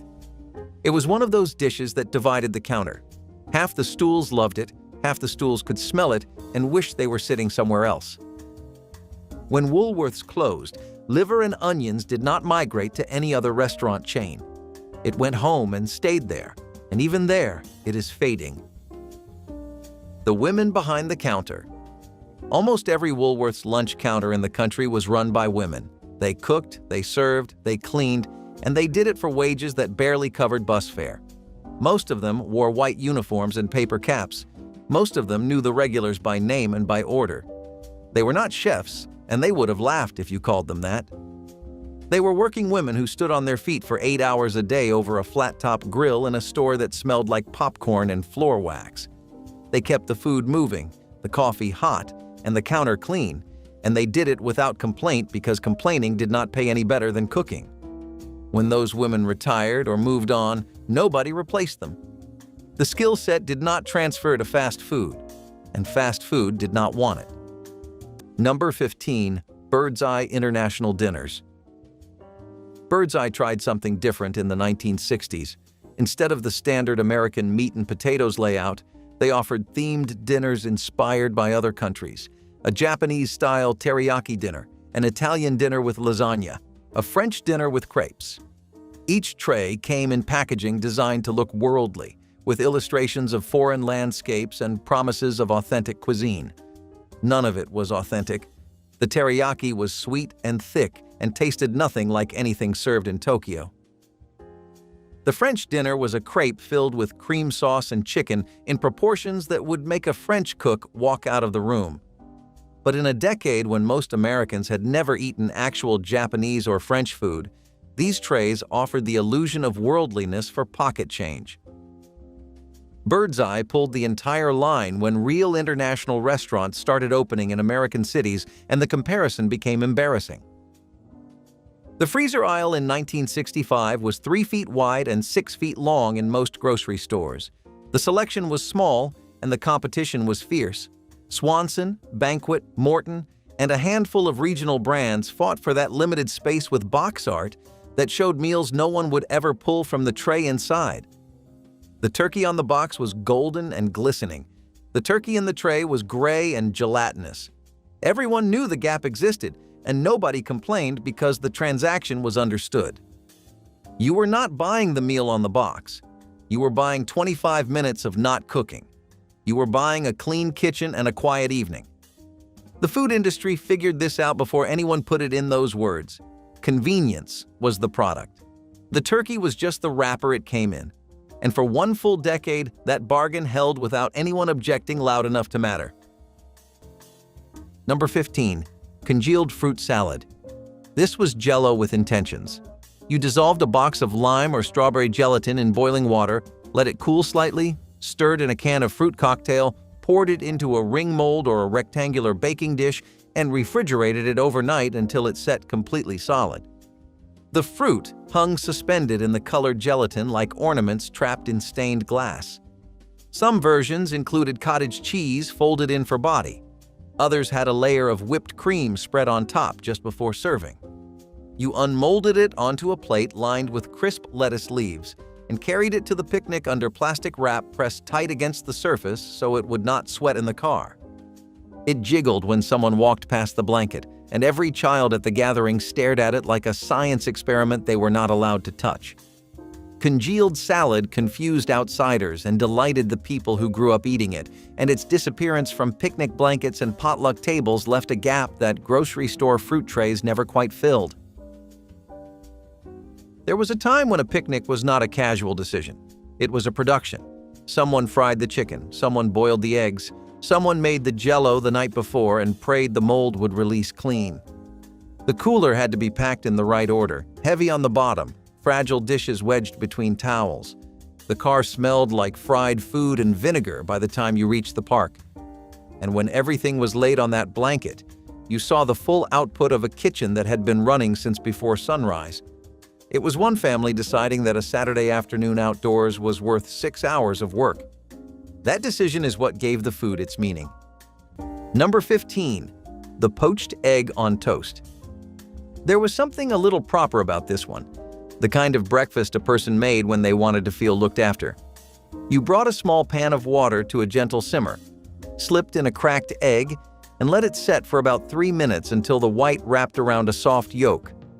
A slotted spoon lifted it onto a slice of buttered toast, and the yolk broke open the moment your fork touched it. Salt and pepper finished it.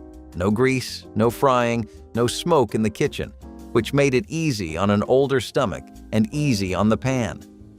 Cooks who fussed over a runny yolk swore by a splash of vinegar in the water to hold the egg together.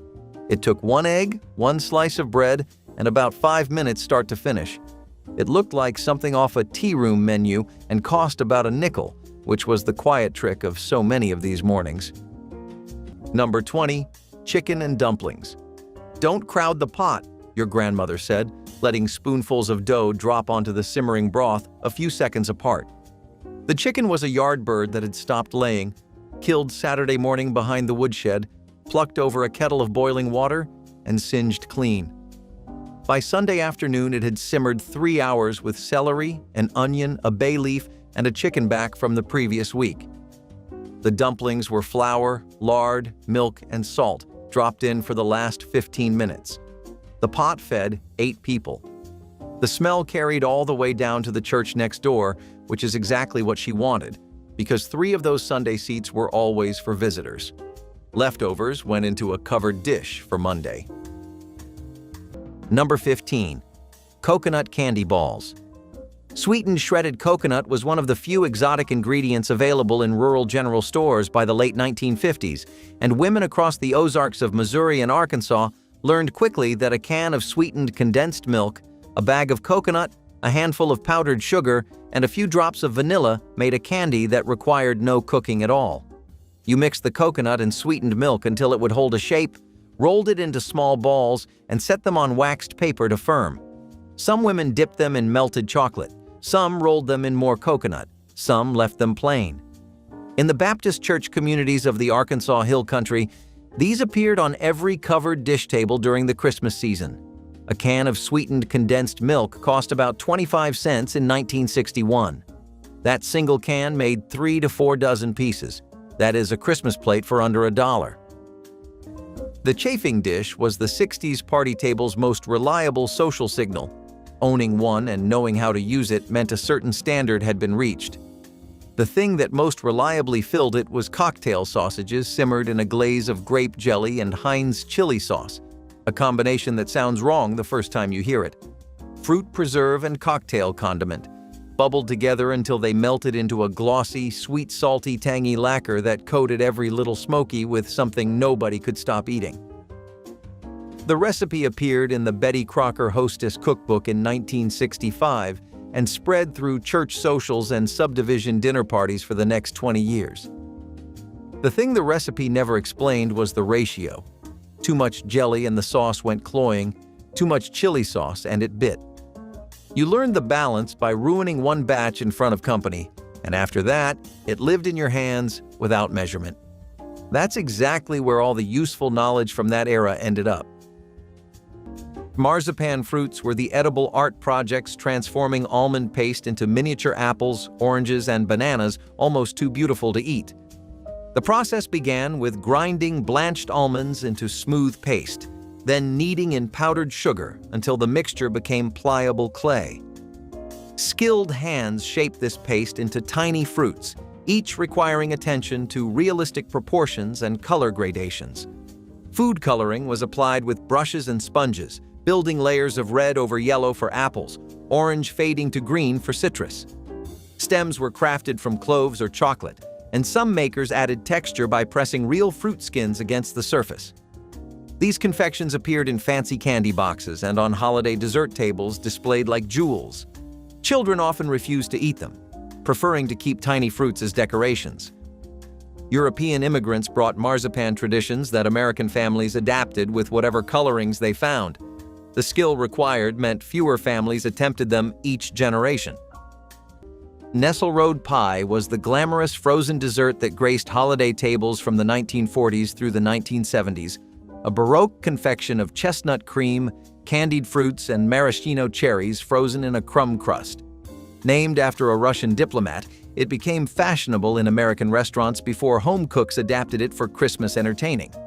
Making it required cooking chestnuts until soft, pressing them through a sieve, folding the puree into whipped cream along with rum-soaked fruits. The mixture was poured into a graham cracker crust and frozen until firm, then topped with more whipped cream and candied fruit. The flavor was sophisticated and unusual, the chestnuts providing earthy sweetness unlike any other dessert. Department store restaurants made Nesselrode pie famous, and home cooks struggled to replicate its elegance. The dessert disappeared as chestnuts became harder to find and frozen desserts fell from fashion. Today, few remember this once celebrated creation that represented holiday entertaining at its most refined. Browned butter carrots were one of those simple Christmas sides that tasted far fancier than they cost, making them a quiet favorite on 1960s holiday tables.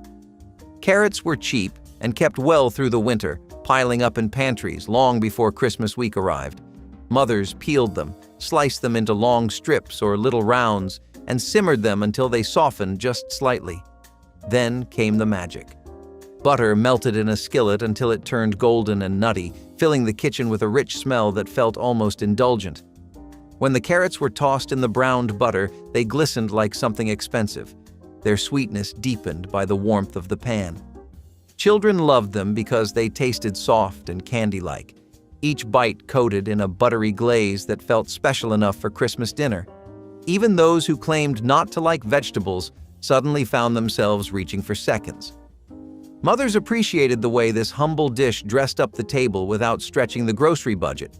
Browned butter carrots brought color, warmth, and a quiet elegance to holiday meals, proving once again that small touches often made the biggest difference. For decades, home canning was a seasonal ritual in American kitchens, and among the rows of pickles and preserves, there was often a jar of something deep red, vibrant, and unmistakable: beet relish. Sweet yet tangy, with just the right amount of bite, this old-fashioned condiment was a staple at church potlucks and holiday dinners, adding color and flavor to otherwise simple meals. Beets were an easy crop to grow, and preserving them meant they could be enjoyed well beyond harvest season. The relish itself was a blend of cooked grated beets, vinegar, sugar, and a generous spoonful of horseradish. That last ingredient gave it a slight kick, making it the perfect companion for roast meats, sandwiches, or even a dollop over cottage cheese. A pairing that might raise eyebrows today, but was once a Midwestern favorite. So why did this once popular spread fade into obscurity? Blame the shift towards store-bought condiments. As ketchup, mustard, and mayonnaise became the default sandwich toppings, beet relish was slowly left behind. But as more home cooks rediscover small-batch preserving and bold farm-fresh flavors, this forgotten favorite is showing signs of a comeback. Number 13. Tuna on saltines. Open the can, drain the water into the sink, mash the tuna with a fork right inside the tin, and eat it on crackers one at a time. No mayonnaise required, though most people added a spoonful when they had it in the refrigerator. A single can of tuna and a sleeve of saltines could feed 2 people a full lunch, and together they cost less than a gallon of gas in 1965. Working men kept spare cans of tuna in their toolboxes and glove compartments. Mothers kept them stacked behind the cereal. It was the meal you did not have to think about, the one that was always there waiting when nothing else in the kitchen was. Number 12. Cheese toast. Lay slices of American cheese on bread, slide it under the broiler for 2 minutes, and pull it out when the cheese bubbled and turned golden at the edges. No butter, no pan, no flipping required. The broiler did all the work. Children in the 1960s ate this after school while their mothers were still at work or busy with younger siblings, and it was one of the first real meals a child learned to make without any help at all. The cheese melted into the bread and turned slightly crisp where it touched the rack, and if you let it sit under the heat 10 seconds too long, the whole thing transformed into something charred and entirely different. Number 13. Hoe cakes. The name came from the field tool. Early settlers cooked cornmeal batter on the flat blade of a garden hoe held over an open flame, and the name stuck even after the cooking moved indoors. By the 1960s, a hoe cake was a thin cornmeal pancake fried in lard or bacon grease in a cast-iron skillet. You mixed cornmeal with water or buttermilk and a pinch of salt, poured a thin round into the hot grease, and let it cook until the edges curled and the bottom turned brown and crisp. You ate them hot, stacked 2 or 3 high with butter melting between the layers. Hoe cakes were faster than biscuits because there was no rising time and no oven involved. A skillet and 5 minutes, and breakfast was on the table. Number 14. Crab Imperial, a baking dish filled with lump crab meat bound loosely with mayonnaise, egg, Worcestershire, and a shake of dry mustard, broiled until the top puffed and turned golden brown. No filler, no breadcrumbs, no stretching. This was the dish that told you whether a supper club was worth the drive. If the Crab Imperial was good, everything else on the menu would be good too. If it was padded with crackers or imitation crab, you knew to keep your expectations low. The recipe originated along the Chesapeake Bay, where blue crab was plentiful and cooks treated it with a respect that bordered on reverence. You did not drown crab in sauce. You did not bury it under cheese. You bound it just enough to hold its shape and let the sweetness carry the plate. Supper clubs from Baltimore to Milwaukee put their own mark on it, some adding a dash of hot sauce, others folding in roasted red pepper, but the foundation was always the same. Good crab, barely touched, baked fast under high heat. The portion was generous.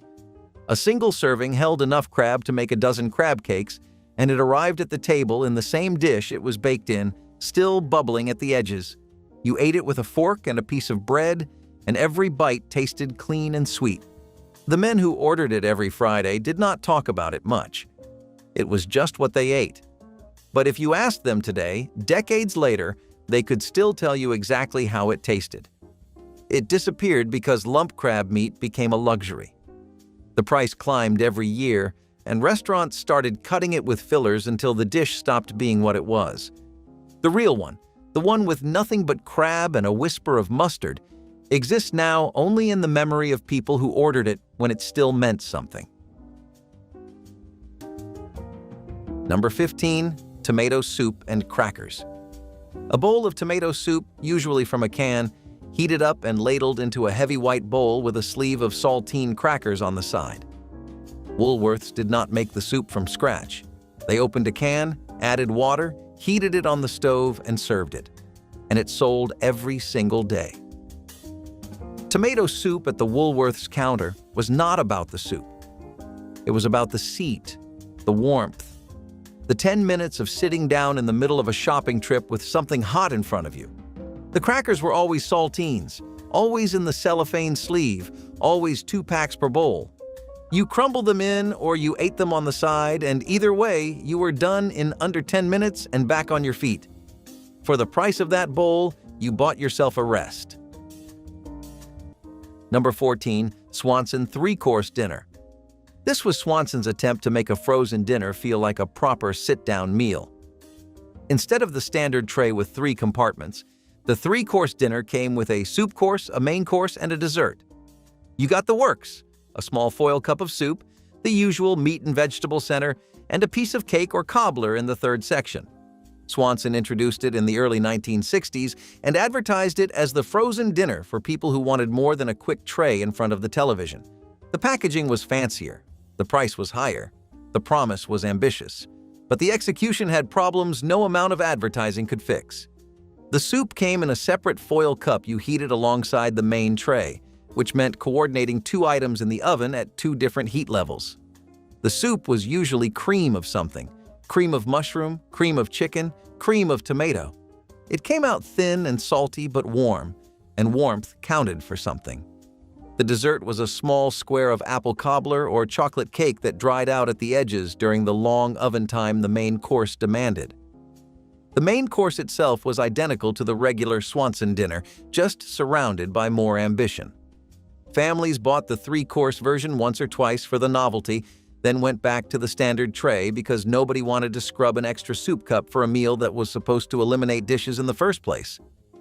Swanson quietly retired it. The idea was ahead of its time, or maybe exactly on time for a moment that passed quickly. Number 14, Perfection salad. This is the dish that launched the American gelatin salad movement, and most people alive today have never heard its name.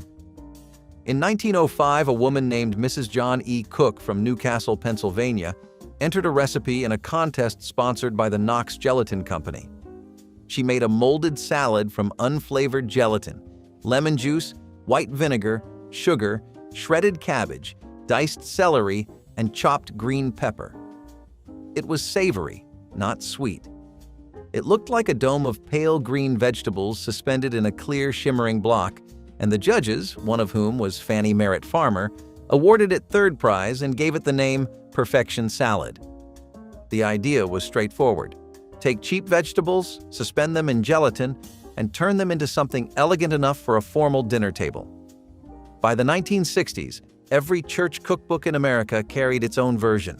Some added pimiento for a spot of red. Others stirred in grated carrot for sweetness. At a picnic, you unmolded it onto a lettuce leaf and ate it with a fork if you could manage, or a spoon if you could not, because gelatin in the summer heat did not wait for polite table manners. The dish survived 2 world wars, the Depression, the entire post-war boom, and the golden age of Jell-O cookery. It finally disappeared in the 1980s when vegetable salads went back to lettuce and vinaigrette, and the idea of setting shredded cabbage in gelatin became a punchline at dinner parties. But for the better part of 80 years, Perfection Salad held a place of quiet honor on the picnic blanket, and the women who made it never once doubted the name. Number 14, Instant Quaker Oatmeal. Quaker put it on the shelves in 1965, and a whole new kind of cold morning breakfast was born. The oats came pressed and pre-cooked in their own little paper envelopes, so all you did was tear one open, dump it in a bowl, and pour boiling water over the top. 30 seconds of stirring and it was thick and ready. The flavored packets soon followed, with cinnamon and brown sugar leading the pack, sweet enough that a child needed nothing added. We kept a box on the shelf right beside the regular oats, and on the busy days the instant won every time. It was warm, it filled the belly, and it cost next to nothing per bowl. For a senior on a chilly morning, it still earns its keep. Soft on the teeth, gentle on the stomach, and ready before the kettle even cools. It proved that fast and comforting were never opposites in a 1960s kitchen. Number 21. Leather breeches green beans. Beans were strung in early September on white cotton thread, each pod threaded through the middle with a darning needle. The strings hung in the warm air of the kitchen by the window for 6 weeks until the beans rattled like dry bones. A length came down in February when your canned ones ran out. They were soaked overnight, simmered 4 hours with fat back, and they tasted nothing like a fresh bean. They tasted like fall.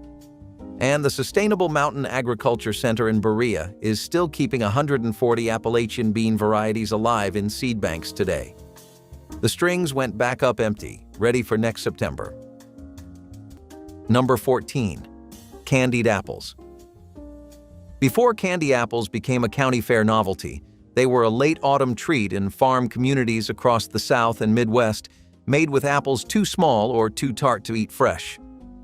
A woman in a Tennessee Valley community would take the seconds from the apple harvest, the knobby ones, the ones with soft spots cut out, skewer them on sticks from the woodpile, and dip them in sugar syrup cooked with a handful of Red Hots for color. Red Hots had been sold at general stores in bulk since the 1930s, just a few cents a handful. The apples were free. In farm communities across Appalachia where orchards were plentiful, this was the candy that appeared in late September when the apples came down and the first cold air arrived. Children ate them standing in the yard. The syrup cracked when you bit in. The apple underneath was tart. You ate it down to the core and chewed on the stick. Cherries. Jubilee was one of the few party dishes of the 1960s that required actual fire, and that was the point. Pitted Bing cherries in heavy syrup went into a chafing dish with sugar and brandy, and when the pan was tipped or a match touched to the surface, the whole thing caught with a low blue flash that pulled every eye in the room. The recipe traced to Auguste Escoffier in the 1890s and was revived during the Kennedy years as part of a wider appetite for French technique and tableside drama. It was served over vanilla ice cream, cold scoop, warm glossy fruit, the sauce still faintly alcoholic, tasting of something between a preserved cherry and a warm drink. The flame was the message, confidence enough to cook in front of your guests with heat and alcohol and the possibility of failure. By the 1980s, the flambé had fallen from favor and never came back. She did it at every Christmas party, without a recipe, without hesitation, and the room always went quiet when the flame came up. If Cherry's Jubilee was the party dish that required fire, number 11. Liverwurst on bread. Slice the liverwurst thick from the tube. Lay it on rye or whatever bread the house had that week, add a smear of yellow mustard, and eat. The liverwurst was soft enough to spread with a butter knife if you did not feel like cutting slices, and some people treated it more like a paste than a meat, mashing it flat against the bread until it reached every corner. German and Polish families across the Midwest and the industrial Northeast bought it by the pound at the deli counter because it cost less than any other cold cut behind the glass. It was dense and rich and faintly livery in a way that children either loved completely or refused to touch, with nothing in between. Factory workers carried it in wax paper to the plant floor. Old men ate it at kitchen tables in row houses where the windows fogged from the cold outside. Number 11. Chicken cordon bleu. A butterflied chicken breast stuffed with a slice of ham and a slice of Swiss cheese, rolled tight, breaded and deep fried until the crust turned golden, and the cheese inside melted into a pool that ran out when you cut into it. The name sounded French. The execution was American through and through. The trick was rolling the chicken tight enough that the cheese stayed sealed during cooking. If the seal broke, the cheese leaked out and you had a dry breaded cutlet with a puddle of Swiss on the pan. Every supper club cook had a method. Some used toothpicks, some double-breaded. Some chilled the rolls for an hour before cooking to firm up the seal. The dish still appears on frozen food boxes in the grocery aisle, but the distance between that and the original is the distance between a photograph and the thing it captured. Number 14. Cheese Dreams. An open-faced sandwich with a slice of American cheese on white bread, sometimes topped with a strip of bacon or a slice of tomato. Then run under the broiler until the cheese bubbled and browned at the edges. The name appeared in home economics cookbooks as far back as 1916, And by the Depression years, it had become a staple recipe for families stretching a grocery budget. Woolworths put it on the menu because it cost almost nothing to make and it sounded better than what it was, which was fancy toast with melted cheese. But cheese dreams had a following. People ordered them by name. The cheese had to be American, the bread had to be white, and the edges had to be browned, not just melted. A perfectly made cheese dream had a crispy border where the cheese met the bread and a soft, gooey center that pulled when you tore it. Some locations added a dash of Worcestershire sauce to the cheese before broiling. The variation depended entirely on whoever was running the kitchen that day. The name is what made it last. Cheese Dreams. It sounded whimsical in a way that nothing else on the menu did, and kids would order it just to say the name out loud. When the last Woolworths counter shut down, Cheese Dreams stopped being something you could order in public. The recipe still shows up in vintage cookbooks and on nostalgia websites. But the name has lost its home. Nobody puts cheese dreams on a menu today because nobody knows what they are, and explaining it just makes it sound like grilled cheese with extra steps. Number 12. Morton Macaroni and Cheese Dinner. If Swanson's version was the name brand, Morton's was the store brand dressed in a different box. Thinner sauce, smaller elbows, and a cheese flavor that leaned more toward powder than dairy. The side was always a vegetable, and the tray was noticeably smaller. Kids who grew up eating Morton's did not know the difference until they tried Swanson's at a friend's house and realized cheese sauce could be thicker.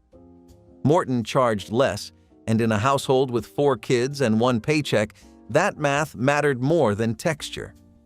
The dinner vanished from shelves in the early 1970s as Morton trimmed their frozen line to focus on pot pies and fried chicken. Nobody wrote a letter about it. The shelf space just filled with something else. Number 13. Potted meat on saltine crackers. Armour or Libby's in a small flat can that cost less than a quarter. You peeled back the lid with the key attached to the side, spread the paste on a saltine with a pocket knife, and ate it sitting on the tailgate of the station wagon. It was your father's picnic food, the thing he reached for before the real spread came out, while your mother was still arranging the plates and laying the napkins under the silverware. The ingredients on the label were vague on purpose, but the taste was salty, smoky, and dense enough to fill you up on 3 crackers. 1 can and a sleeve of saltines kept a grown man out of the way for 20 minutes. Potted meat is still on the shelf at the dollar store, but the ritual of eating it off a pocket knife at a family gathering belongs to a generation that is mostly gone. Number 12. Plain scrambled eggs. By the 1960s, this was the everyday answer when a stomach needed something more than toast, and there was no time for fuss. You cracked 2 eggs into a bowl, beat them with a fork until the yolks broke loose, then poured them into a buttered skillet over low heat. A few slow turns with a spoon, and they came up soft and yellow in about 3 minutes. Some cooks splashed in a little milk to stretch the eggs and keep them tender, a habit carried over from leaner years when 2 eggs had to feed more than 1 mouth. A carton ran around 50 cents back then, so a scramble cost almost nothing per plate. For an older person, it is still one of the kindest breakfasts going. Soft on the teeth, warm, full of protein, and forgiving if you walk away from the stove for a second. Scoop it onto a slice of toast, and you have a hot meal that asks for 1 bowl, 1 pan, and barely any standing time at all. Every one of those recipes started the same way. Someone opened the pantry, counted what was left, and made dinner anyway. Nobody called it cooking on a budget. It was just what you did when the grocery money ran out before the week did. The woman who made those meals did not follow a cookbook. She followed her mother. If one of these brought back a name or a kitchen you have not thought about in years, leave it in the comments. And if you have not subscribed yet, this is a good time.